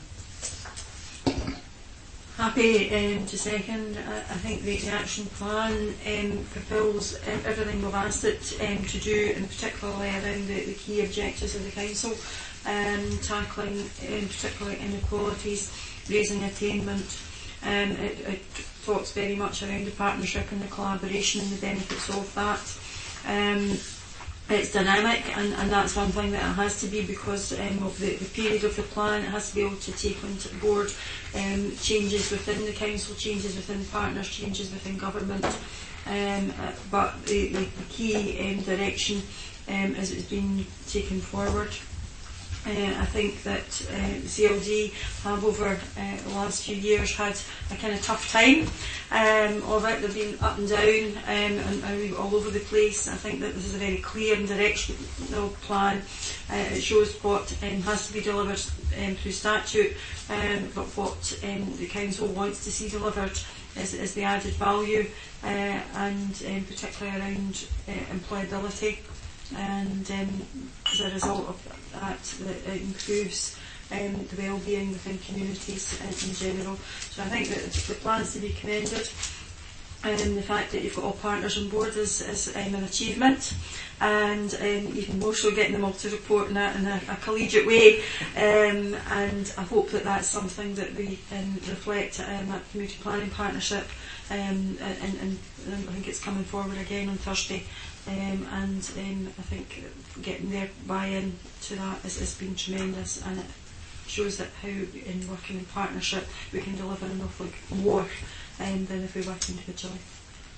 I wonder if I could, before I open up, I could ask on 4.3, we've mentioned areas of deprivation, and we've also mentioned areas of disadvantage, where people are disadvantaged. And of the 7 places that's there, I would have expected an additional one. Was Cameron involved? That's 4.3 on page 102.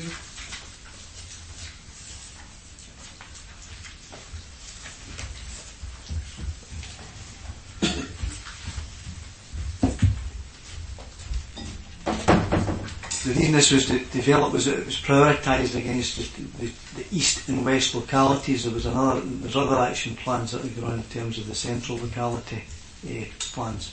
So in terms of this was the work that was done, the specific work was done to target the east and west localities.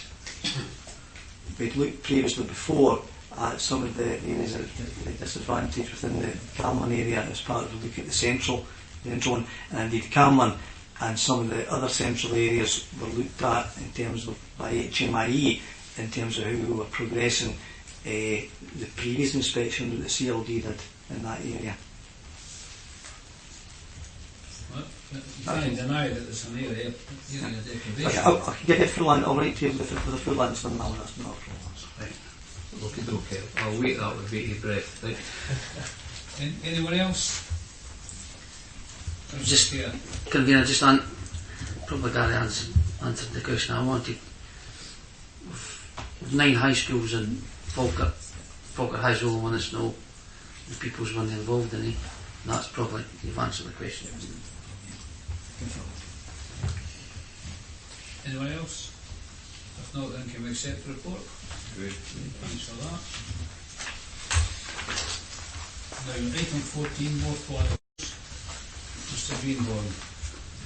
Thanks very much, Convener. The purpose of the report today is set out in section 1. There's two key aims to this. There's really to look at agreeing operational parameters within children's services to progress the consultation on the mothballing of a primary school. And the key here is when the number of catchment area pupils fall below an agreed level. And also to look at, as well as doing that, the changes that would be required to the Council's current admissions policy if that was agreed. There's essentially 3 recommendations laid out in section 2 before the Education Exec today. It's to agree the criteria and the parameters for schools to be considered for mothballing as outlined in section 4.1, to agree the proposed changes to the admissions policy as outlined in Appendix 1, and to agree that the proposed children's services management actions be taken when schools are being considered for mothballing, and outlined in section 4.2. By way of background, whilst the Scottish Government doesn't have any legal process for mothballing, they have issued statutory guidance on it. The guidance they've issued on it comes under section 3.2, and there's 3 paragraphs that the Government have provided guidance on how local authorities can take forward mothballing. In section 4 it looks at the considerations, the proposal and the criteria for concern for mothballing. The proposal here is that when the catchment area children at the September census, and the September census, for those who don't know, is really the Bible that drives a lot of things within education services and also funding. Each year in September, across all 32 local authorities, we do a census that looks at pupil numbers broken down to each individual school, looks age and stage, and effectively that sets a number of things that drives the financing you get through our GE settlement going forward, and also drives the model for forward projections going forward. So it's almost like an audited definitive number of pupils and staff. It also coincidentally drives the model for assessing the requirements for the teachers, pupil-teacher ratio, the PTR as well. So effectively, if the two things, if at September census the catchment area school is less than 10 catchment children, we'll look at it. And also, if our forward plan assessments make that assumption that it's unlikely to increase beyond 10 in the next 2 years, then that would be the proposed criteria that we would take forward to undertake a consultation. In section 4.2 looks at the proposed management action in terms of what steps would be taken in terms of if any school fell into that criteria at the September census. Essentially it's a 6-step process. Firstly, it was mentioned earlier on, it is an informal consultation with parents, but informal doesn't necessarily mean it will do it any less. Every parent that's at the school will be consulted with about the approach. Informal means that it's not a statutory consultation because we're not moving forward to close a school or mothballing is not a school, it's an informal process that would follow. The other thing we would do is we certainly discuss the position in terms of that once we're consulting with the parents, with the staff who work within the schools that have been identified. After that, a report would come back to the education exec, looking at the outcome of the consultation, to look at who's for it, who's against it, any other issues that have been raised in it, and essentially we make recommendations to this committee here. Also, we identify as part of the process an alternative catchment school, which was effectively, if we identify a mothball school, each mothball school will have an alternative catchment at the time it's been identified, and the Director of Children's Services would be endorsed to do that. The next part of the process is that it's been raised before when we look at some of the other councils that have undertaken the mothballing in schools, is that when a school is identified for mothballing, a number of parents may wish to come forward to say that they may wish their children to move to the alternative catchment school fairly early in that process.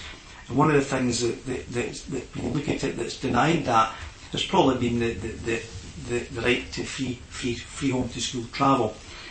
What this part of the process here looks to ensure that if those parents want to do that, rather than by way of placing request, it gives them that chance to do it by nominating an alternative catchment school.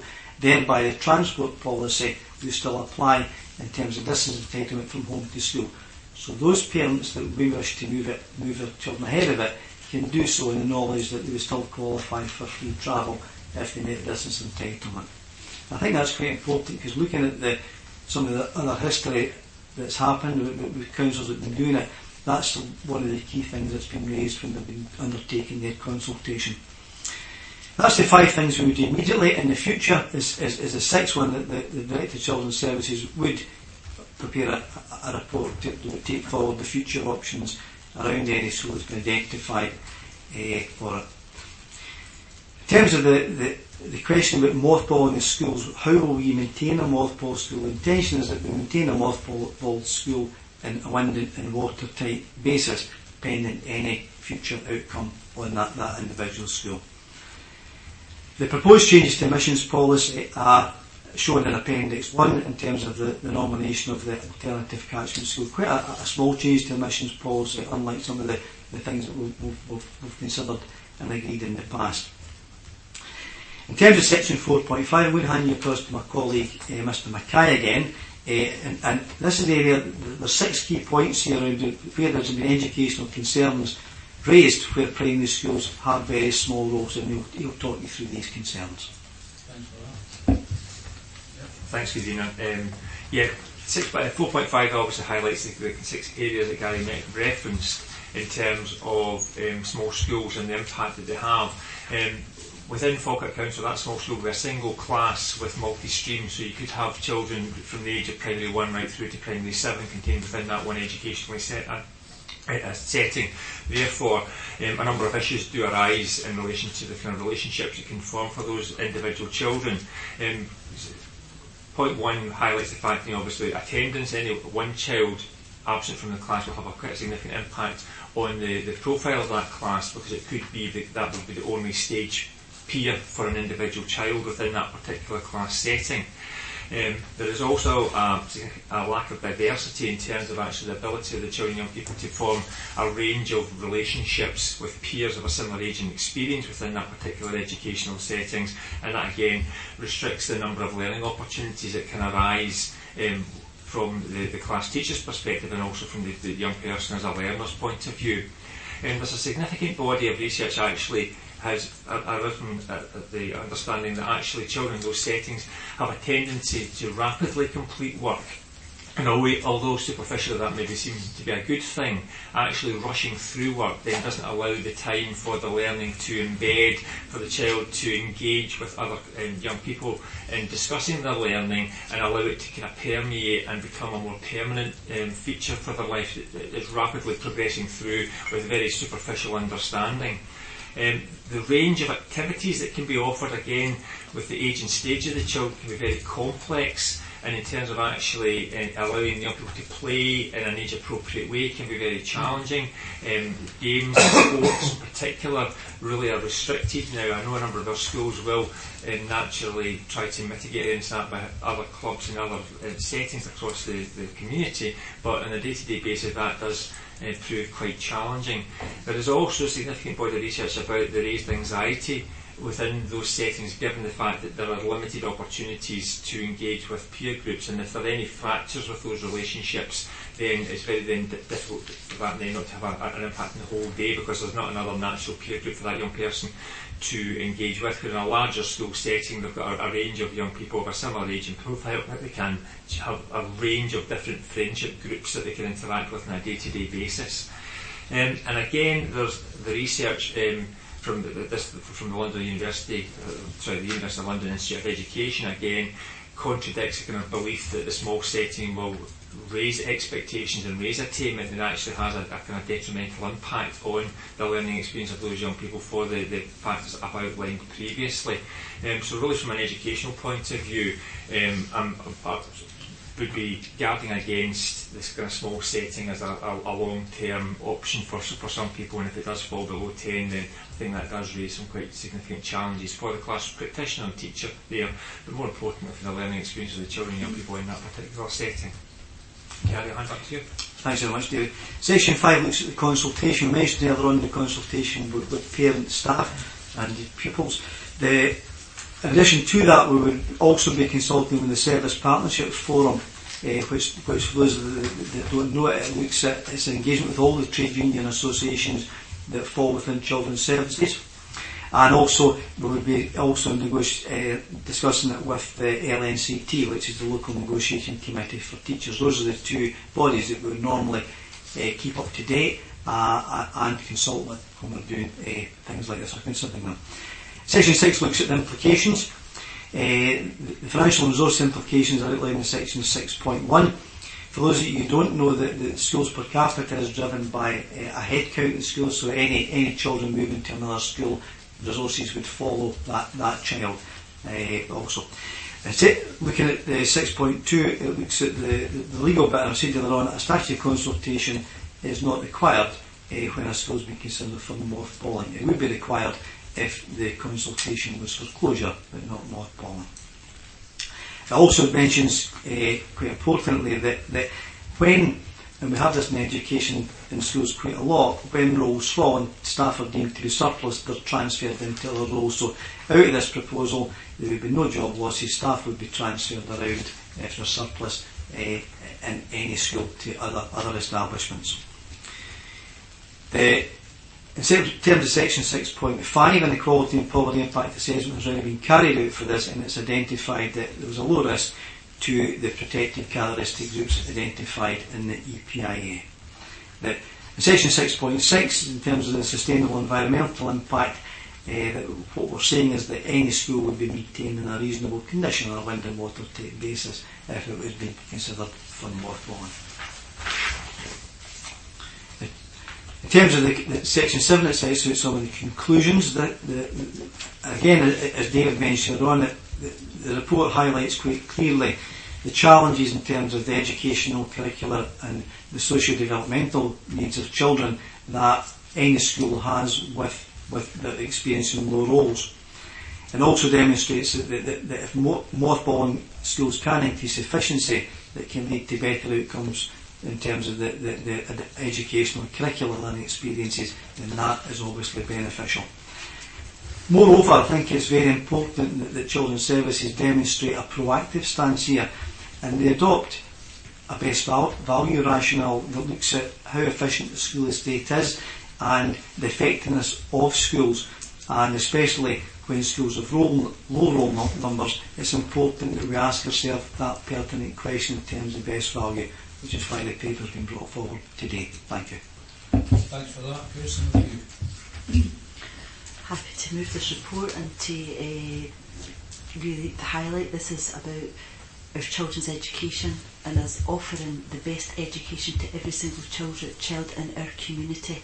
And as Mr Mackay has highlighted, the difficulties in a small school when the roll drops below 10, and also putting into place support for parents so as parents can feel securing the fact that their children will get to their catchment area school in safety without any additional cost.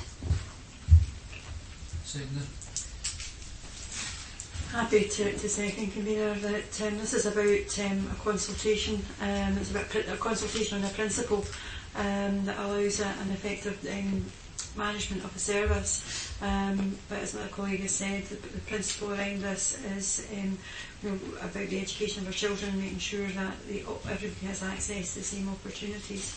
And where we have smaller schools with a falling roll, when it gets to a certain level, that educational experience is limited, and this is about being able to ensure that we can make those decisions at an early enough stage that it can be managed, and parents and the kids are comfortable in what the alternative offer is, which will be far more fulfilling for their educational needs. Yep, thanks for that. Just before Councillor Kerr comes in, we always speak about consultation. We spoke much today about consultation and the importance of consultation. Forgive me, but somebody could interpret the fact that this, what it says on 3.2, under the statutory guidance under schools consultation Scotland, this is a temporary closure which does not lead to a consultation. So that's a wee bit of concern for me. Another concern is realise what's happening, certainly for the education side. It's no good to have, and we've heard for that for the professionals, no good to have a school without a reasonable size pupil roll, as long as it's no start of the slippery slope, because that's my fear on this. But if the educationists are telling us, and they are, that this is not the best situation to put pupils into for their education, then obviously we've got to deal with that, and that's the way forward, I suppose. Councillor Kerr. Thank you, Convener. Can I ask either David or Gary, I don't know what name schools, but how many schools have we got that are 10 and under at the moment? I can't answer the question definitively because the census hasn't been undertaken, but our forward planning has estimated that we expect 2 schools to fall into this category. This being one of them. That's no additional schools. Sorry, Gary. This being one of the schools to fall into the category. Was there another 2 to come? No, there's two in total we expect when we conclude the September census, which will not really have it finalised until October, but we expect the forward plan and the admission data that we have that we could say that would be 2 in that category. Okay. Convener, it's understand the reasons, understand why this may happen. It's hard when it's a small village school and it's the heart of what the village is, but I totally understand the reasons behind it. But it'll be very hard if we get to a stage where we do mothball schools for the community. Thank you. Is it Reverend Rolo next, or is it? Me, sorry. Thanks, Convener. Just to ask Gary, what's typical staffing numbers for a school this small in terms of head teacher, staff, ancillary workers, janitors? is very low. Is it like shared responsibility across with another school, or? Yeah, most of our small schools already got shared headship arrangements in place anyway. What a typical small school would be, roughly if the school roll is under 20, 19 or less, it operates at a one-class configuration. All these schools with that would be operating at one class configuration, which means they effectively get 1.1 teacher allocation. On top of that, typically there would be clerical support and SFLA support offered to the school, which will link to pupil numbers and indeed for SFLA support to pupil need where there is ASM requirements. On top of that, there would be an element of a principal teacher attached to the head teacher's school that would be in the school most of the time, or to offer that management responsibility. So a small school may typically be offered a 0.2 or a 0.4 principal teacher element to it. So typically you're probably looking at 4 or 5 individual head count, but they wouldn't be necessarily there all the time. It's just my background. I'm from a small village, and it's still a thriving village, but we never went to those really low numbers. And we're talking about collaboration here today a lot, not only with members of staff but also children. And having worked in a bigger school, bigger primary school, you can actually see the impact that working with lots of children from a very diverse background. In Falkirk we've got very high-end professional parents to really disadvantaged families who really struggle. But all the different things that these children have, when it comes together, I feel that they leave primary school with a much broader vision of what the world is and what it's all about, and you get a lot of friendships that actually build up, and they're visiting each other's houses, and it could be in the child that doesn't have very much, the other parent will pick them up and they'll do things together, and it's really opening their world. I'm very utopian and Pollyannish here, but I can see for a small community to lose their school would be horrendous, but you have to look at the practical things as well, and money, and for children to work collaboratively together, and staff as well, I would say. And you're not saying it's definitely impossible. No, I'm sorry. You want to finish? I interrupted you. No, sure. That's what I think. Okay, thank you. That's what I feel. Fine, thanks. Mrs. Pritchett. Just to echo what you were saying, convener, just about the consultation.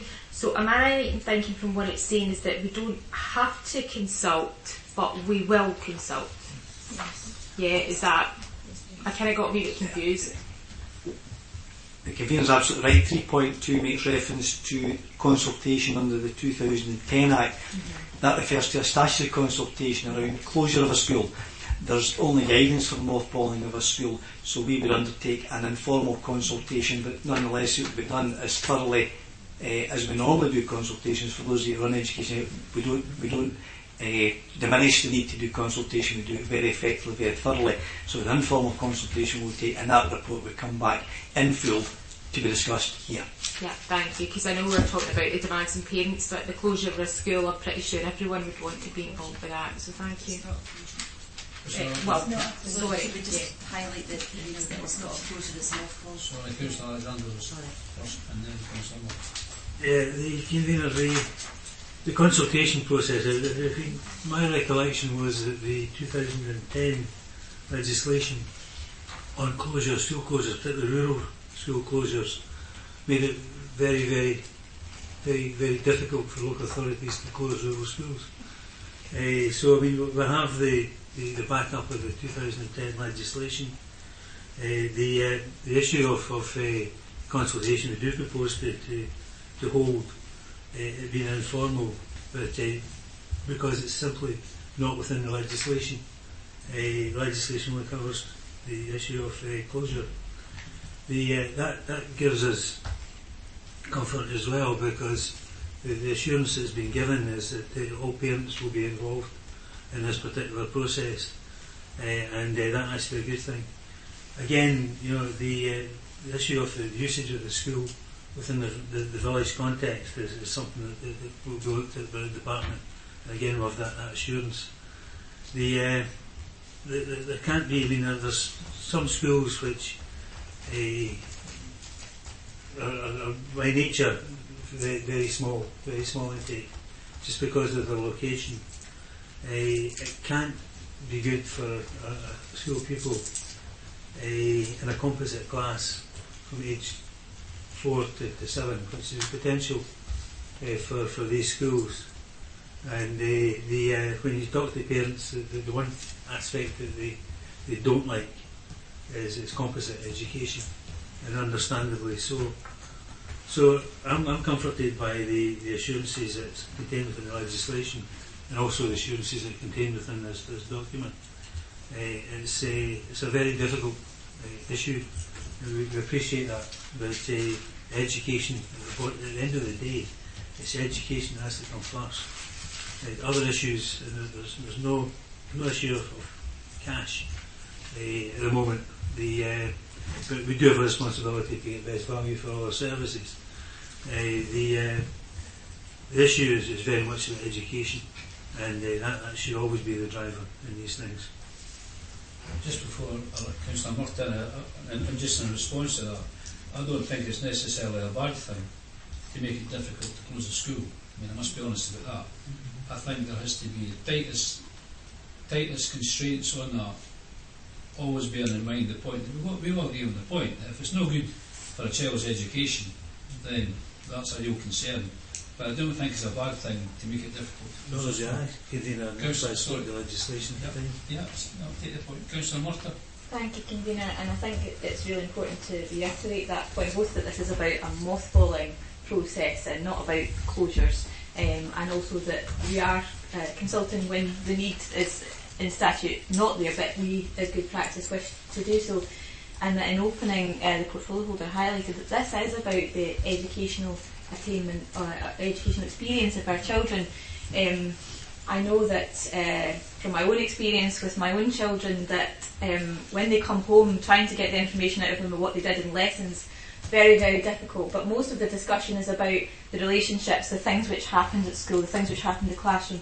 These are key parts of school life. It's not just about the test results at the end of the day, and health and well-being is a key part in our curriculum for excellence, and absolutely should be, and we should take due care of that. This is about our children's educational experience, as I say, and I also, in my ward in particular, have small communities. I live in a village myself, which doesn't, which has a very thriving school, but there are other villages where, yes, it would have a significant impact on the community, but that, in terms of the building, we're all focusing on what the educational experience of the children. Everyone who living in that village would absolutely prioritise the educational experience of our children, and the reason that, in consultation with parents, quite often some of those parents in those settings have said, their concern is about exactly their children within those small schools not being able to socialise with their peers, or to learn from their peers, or to have that peer assessment, which is such a crucial part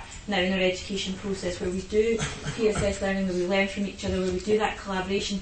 If you have in a classroom someone who, a class where the next person, next pupil from a primary 7 down is a P3 or a P4, that collaboration, that peer assessment, it just can't happen, and we have to put that as our priority. So I absolutely support that this is about having that policy in place, having that process in place, us agreeing that's not about saying we're going to mothball this school or this community or that community.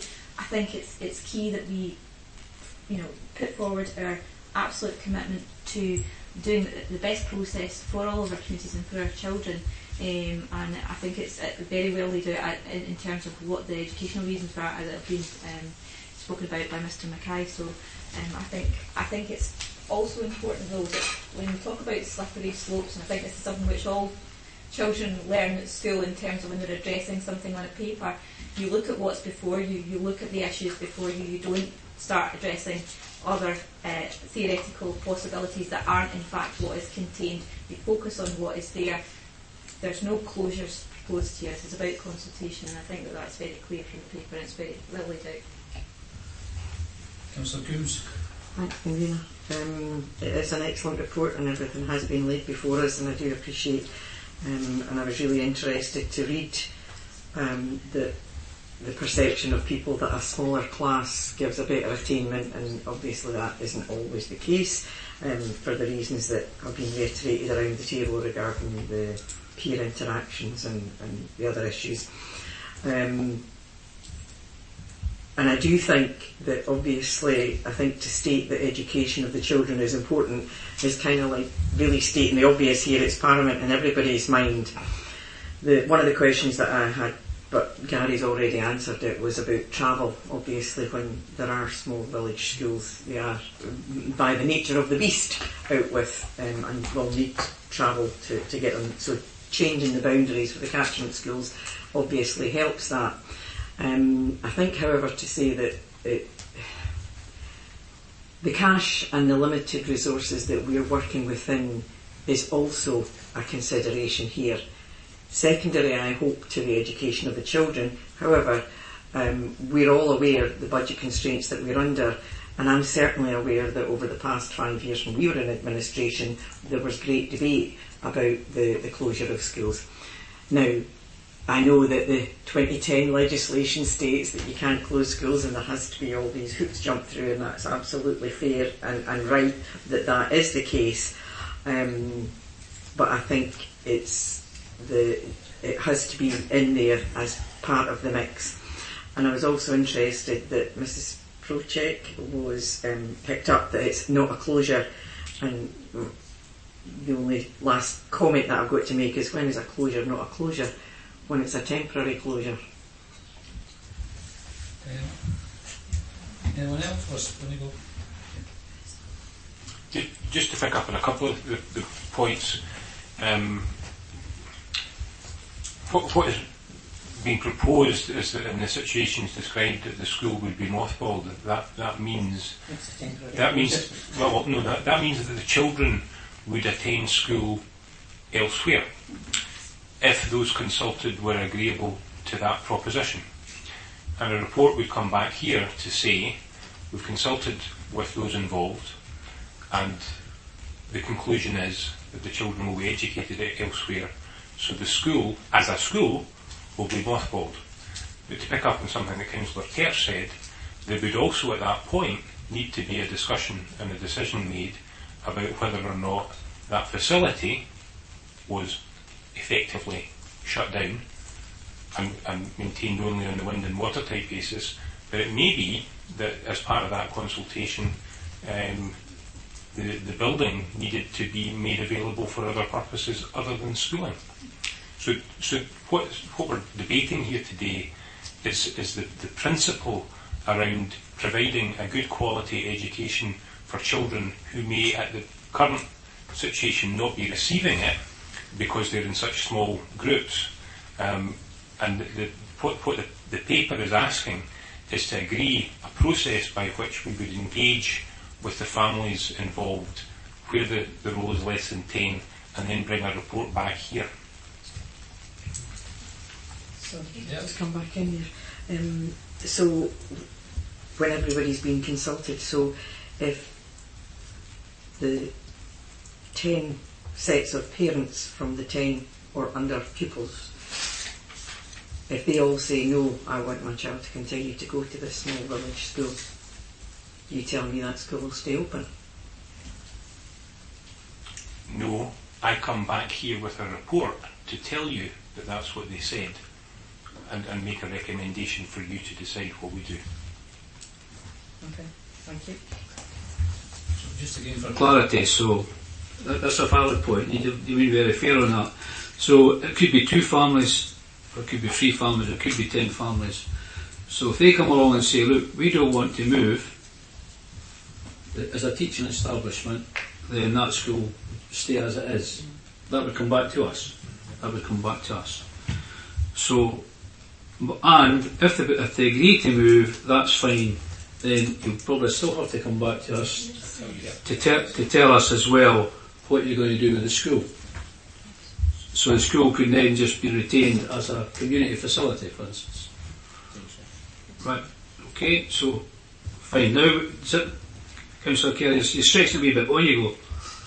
I don't mean reaching for the mic. No, just a point of clarity as well, convener. And I understand when we're saying consultation with the parents, the pupils.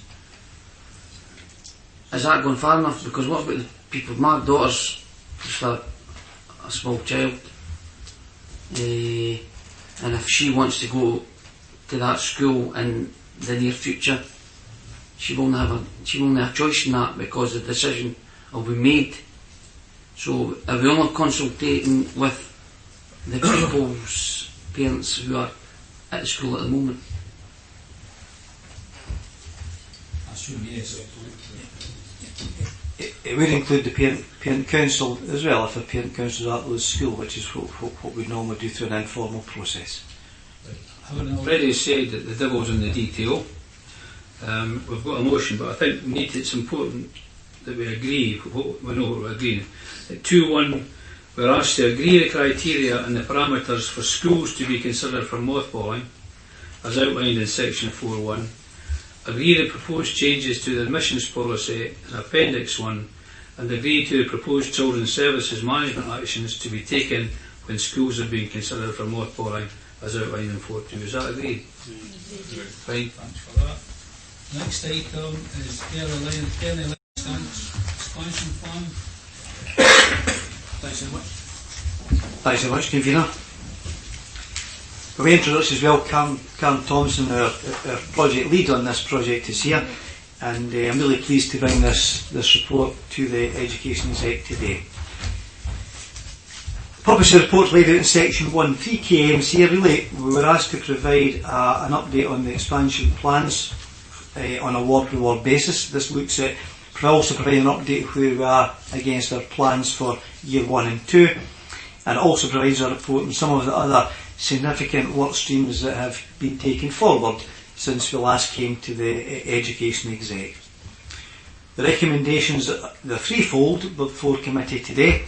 To note the progress on the year 1 and 2 expansion plans, to note the ward-by-ward summary as attached to Appendix 1, and to request that the Director continues to provide the Education Exec with progress update on the early years expansion plans as we go through. But I have to say that, as I've said before, expansion plans with their nature are very challenging, they're very iterative, it's a step process, things will change, but nonetheless any change that we make will be reported back to Education Exec. There's a slideshow before you come in, and it shows some of the before and after effects of some of the work that's been going on over the summer. Some of the things that we've done have been very creative, very innovative, and you'll probably will dwell on them when we go through the report. Section 3 looks at some of the background. And notwithstanding section 3.1, this Education Executive has agreed 5 key milestones already in our journey. Looking at the delivery models, agreed the total revenue capital fund and how to direct it to the various projects that we had. We've already agreed admission policy changes. We've also looked at an estimate of the staffing numbers that are required going forward for projection tied into the financial governance arrangements that we have. And we've looked overall at the broad brush ward basis for the expansion plans over the 4 years. All of them are significant and we've already made decisions around them. Should any of them change, and they may change going forward, then any change will come back to the exec. Section 3.2. It looks at some of the work that's been done in other areas since we last reported to the Education Executive. We've finalised what we asked for, a summary of the expansion plans on a ward-by-ward basis, which is here. We've undertaken childminder engagement, significant childminder engagement, along with the SCMA, which is the Scottish Childminding Association. We've engaged further with the private nursery and our private partners there. We've been progressing plans with years 1 and 2, and on top of that we'll be monitoring the arrangements going forward with the revenue capital expenditure that we've been allocated. In addition to that, a very successful drop-in twilight scheme and information night was held with head teachers prior to the end of term, focusing primarily on those head teachers that were in year 1 or year 2 of the plans, because they're very much in the focus of what we're trying to do, work with them, etc. Looking at section 4 at considerations and taking some of these on an individual basis. Section 4.1 looks at confirms the word by word summary, and the summaries, they try to capture 5 critical factors. I have to say these are by no means limited. They are there, they're going out to members, and if members want to come back to suggest to expand that, provide other information, then we will duly do that. It looks at where additional capacity is required, the type of work that they're planning to do, the delivery model for each establishment, the current status of the planned work, and what work's required around the significant area of school meal expansion, which is challenging by its nature, because every individual establishment has a different need in terms of how we meet the requirement to provide free school meals universally to our children. We plan also to provide that to elected members on a quarterly basis. It might be per term, but quarterly is what we're trying to do, and they'll get that information for their own ward. 4.2 looks at the engagement we've had with childminders. Following on from the last meeting, it was subject to debate for how we engage childminders at a number of education exec meetings over the last year or so. Positively, we've now got agreement with the SCMA that they'll give us a development officer for 1 day a week to support the work of the early years team. The 4 bullet points here look at the areas that they're going to support us with: recruitment and selection, quality assurance checks, database and registration administration, and monitoring and evaluation. The key role there is the quality assurance checks that they would have to do with registered childminders around the establishment visits, looking at the individuals. And that is the first part of quality that we're bringing in. So we're bringing in childminders too who want to be quality provision, and engaging with the SCMA to make sure that we bring and drive that quality assurance as part of what we do going forward. We've also lettered all the known childminders to it, all childminders that are known to us, to say within the phase 1, to say if you're interested to come forward. I'm very pleased to say that the report's very time limited, because when we wrote it, this was changing day by day. We've now got over 12 childminders already signed up since we wrote this report, and at the same time I'm sure there are other applications for partnership working on the early years team's table. So again, very positive work over the summer, and even some of the negativity that was passed on childminders' comments before that members have fed into us, the people who have done that have come back to us in a very positive way. So if you were some of the ones that passed some of the comments up, we hope the chairman will go back to you and say they found the sessions we've had with them very informative, and we're looking to progress that in a very positive way and a positive ethos. 4.3 looks at the work we've done so far with the private voluntary partnership group. And again, with another meeting fairly recently about it, again, we're looking at a number of things that are detailed in 4.3. I'm not looking at them individually. Some of the things that they are signed up to is working totally with us as we go to 2020, and some of the things that they are looking to do is see what payment rates they would want, etc. All these things will be reported back when we come to a decision. A lot of them are linked primarily to Scottish Government guidance, so we're feeding back to the Government and hope that they'll make a decision and come back about it, because some of these may have impacts on the funding arrangements that have been set. Very positive meetings held, and they'll be held continually throughout the year, and I have to say that they've been very well attended by all the nursery partners that we use. Into the nitty-gritty now. I always remember they said Thunderbirds are go. Well, ELC is certainly going out. And I'm very pleased to say, because for the last 2 years you've heard me go on about it, we're now on the ground, we're out there. Looking at section 4.4, delighted to say that from August 18, if you look, and being an accountant, I can see 8 ticked boxes. Out of the 8 ticked boxes we've got, 7 are delivered already, in place, on time, and on schedule. And staffed, more importantly, staffed as well. The other one, as Councillor Kerr said earlier, Slamanan will be open in the next couple of weeks, but he's laughing because when you see Slamanan, look at it just now, even though it's not finished, it is fantastic. All the establishments, we're getting very positive feedback about it. The photographs we put up earlier on shows it, that we're learning. We're not resting on our laurels, we're still trying to go forward, and as we're looking at it just now, we've spent a lot of time over the summer moving forward phase 2 the August 19, because really to make it effective in August 19, the plan has already started, the design work's already started, the site visits have already started, so we're very pleased to say we're well on our way to do it. But when you see the quality infrastructure that we've got, I'm stressing the word quality because that's the aim here, to get the quality infrastructure in so we can bring the quality staff in to deliver the quality play and learning and educational outcomes for all young people. That's the aim here. A lot of challenges we're going to overcome, infrastructure challenges, steel not arriving on site, I could write a book about it, but nonetheless we've got there. My hair's going a bit greyer, but we've delivered, and Karen and her team have done a fantastic job back at the centre in doing that throughout the summer. It's been hair raising at times, but we've got there. But we've learned every process. So far, 322 children are now in 1140 hours of early learning and childcare. 95 more are planned. These aren't in the paper because we've only just worked them out this week, because it's honestly it changes daily.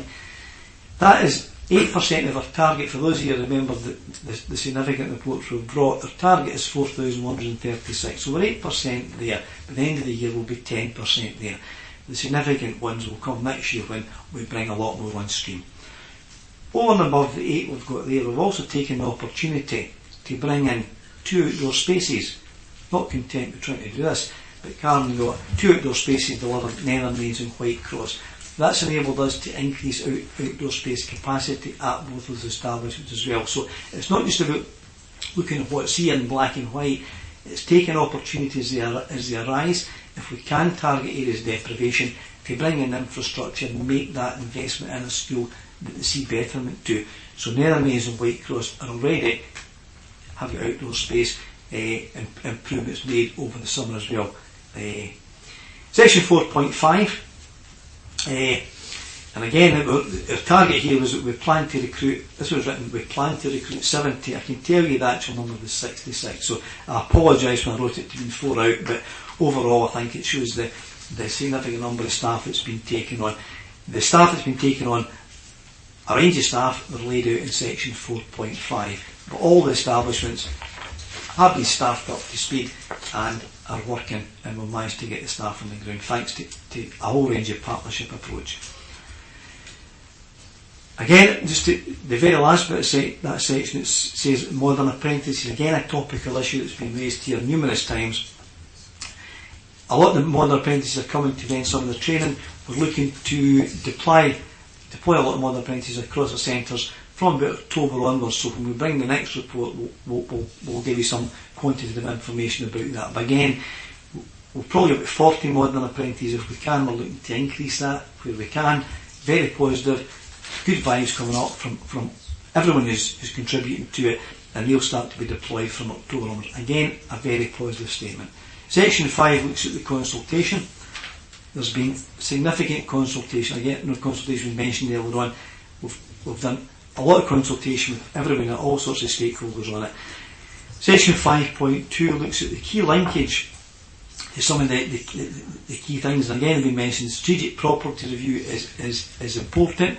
We've got to make sure that what we do links into the council's aim, and equally what the council strategic property review throws up sometimes means that we've got to consider other properties and look at things from a different dimension. And I'll come on to that later on. Closer to home, Sarah said earlier on about the closer to home strategy. We've got to make sure if there are chances for the closer to home strategy, for early intervention, we've got to make sure we get it right. Scottish Government and Scottish Future Trust, we've got to make sure that we talk to them about it. We're meeting with the Scottish Future Trust. We're looking at where we were with the project just on Friday of last week. So all these things are happening as we go through this, and notwithstanding that, the possible working engagement with the HubCo for this area in terms of the contract for major infrastructure investment going forward. Again, I would stress the plans are fluid and they will change going forward, but they'll change where we seek better outcomes and better value for what we're getting, and no one can deny it. I think that's the right way to do it. Section 6 looks at the implications. The finance and resources, it is fully funded. We're doing a 6-month update to finance in terms of the budget monitoring for both revenue and capital, and there's no issues to report on that. Section 6.3, with any major projects that we do, there are always risks. They're outlined. It's usually delivery of it in time and make sure we've got sufficient staff. All these boxes will be ticked, but not resting on laurels. We'll always make sure that we risk assess times going forward.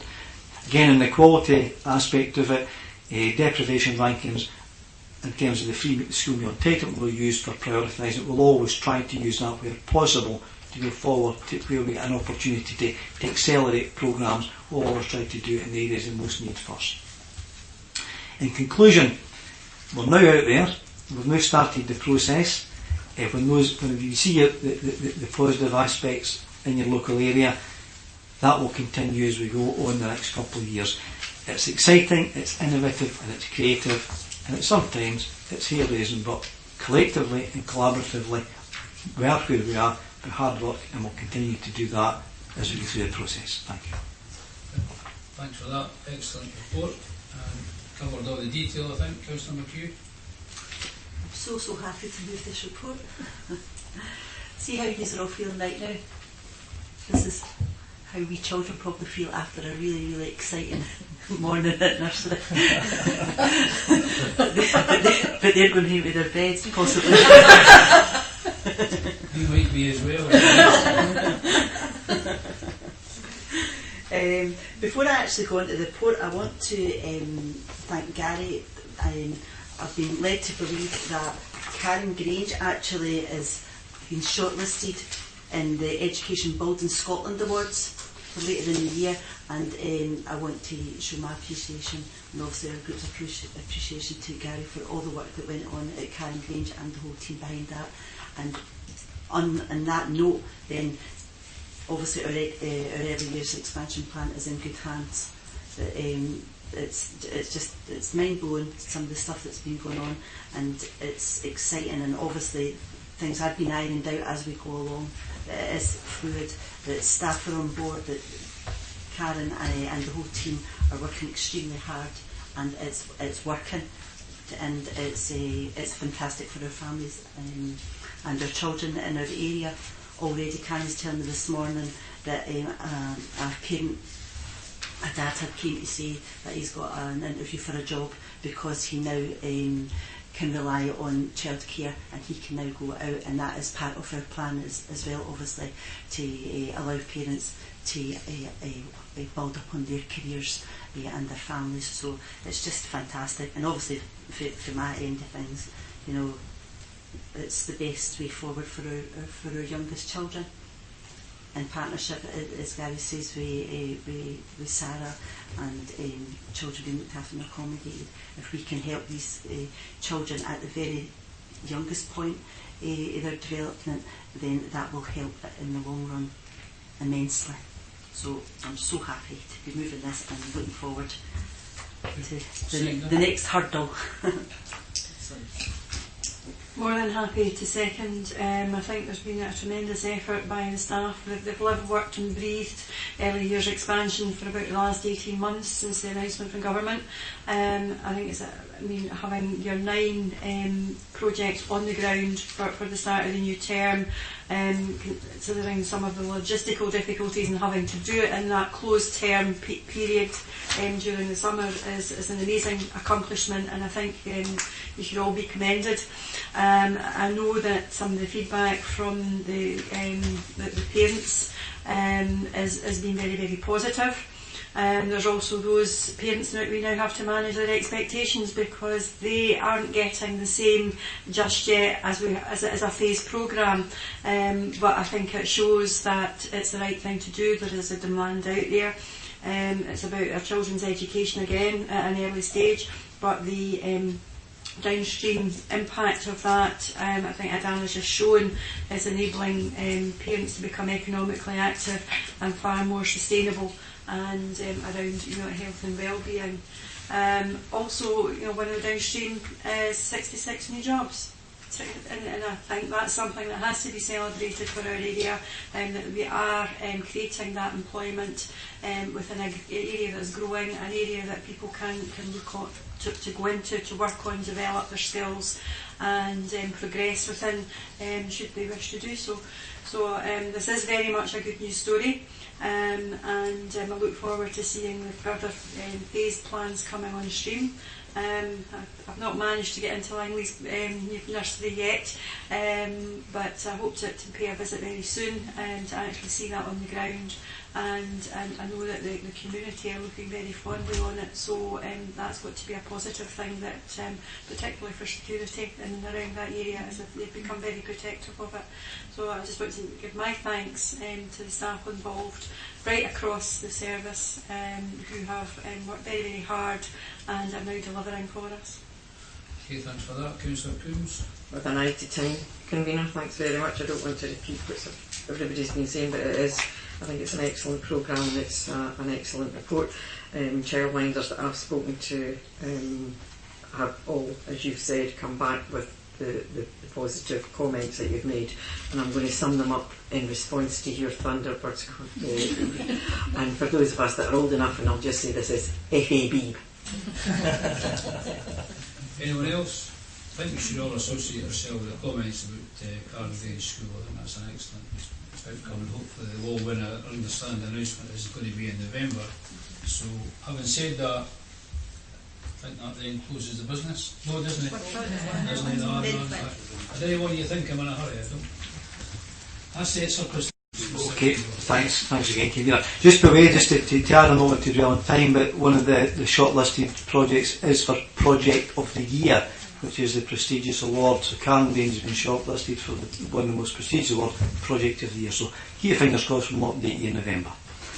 The last paper before the exec today, it looks at an asset that surplus to operational requirements within service. The purpose of the report is to seek approval to proceed with the disposal of the sale of the property, which is at 17 Carsey Crescent in Bowness. Recommendations set out in section 2.1 to agree to the disposal of that said property. By way of background, in section 3, Council's corporate asset management strategy looks at how we deal with surplus property, and the process that's been adopted in dealing with this property is in line with that process and strategy. Section 3.2 looks at the governance arrangements around the disposal of said property, and where the value is more than £5,000, an agreement has got to be made at one of the executive committees. Consideration section 4, Duchess Nina's House, as it's commonly called. The property, the details of the background of the property are in section 4. For those of you that remember it, it was also used by Barnardo's for early years purposes up until about a year or so ago. The property is on education services or children's services books, and through the due process, it's surplus to our operational requirements, and indeed when we put it out to the council-wide services, there's nobody come back with any sort of claim or consideration for it. We've also consulted with the members, and no one's come back with any comment at all on it. Just as background is also 4.4, building is a C-listed building. The implications are laid out in section 6, that if progressed, the sale is expected to generate a significant capital receipt. It's a significant building in a good location, so that would be beneficial to the council's capital programme. A capital receipt would go there. So happy to take any questions on it. We don't have any issues with progressing this at all. I think we can accept the report, can we? Agreed. Okay, thanks for that. Thanks everybody for their attendance. Dennis. I'm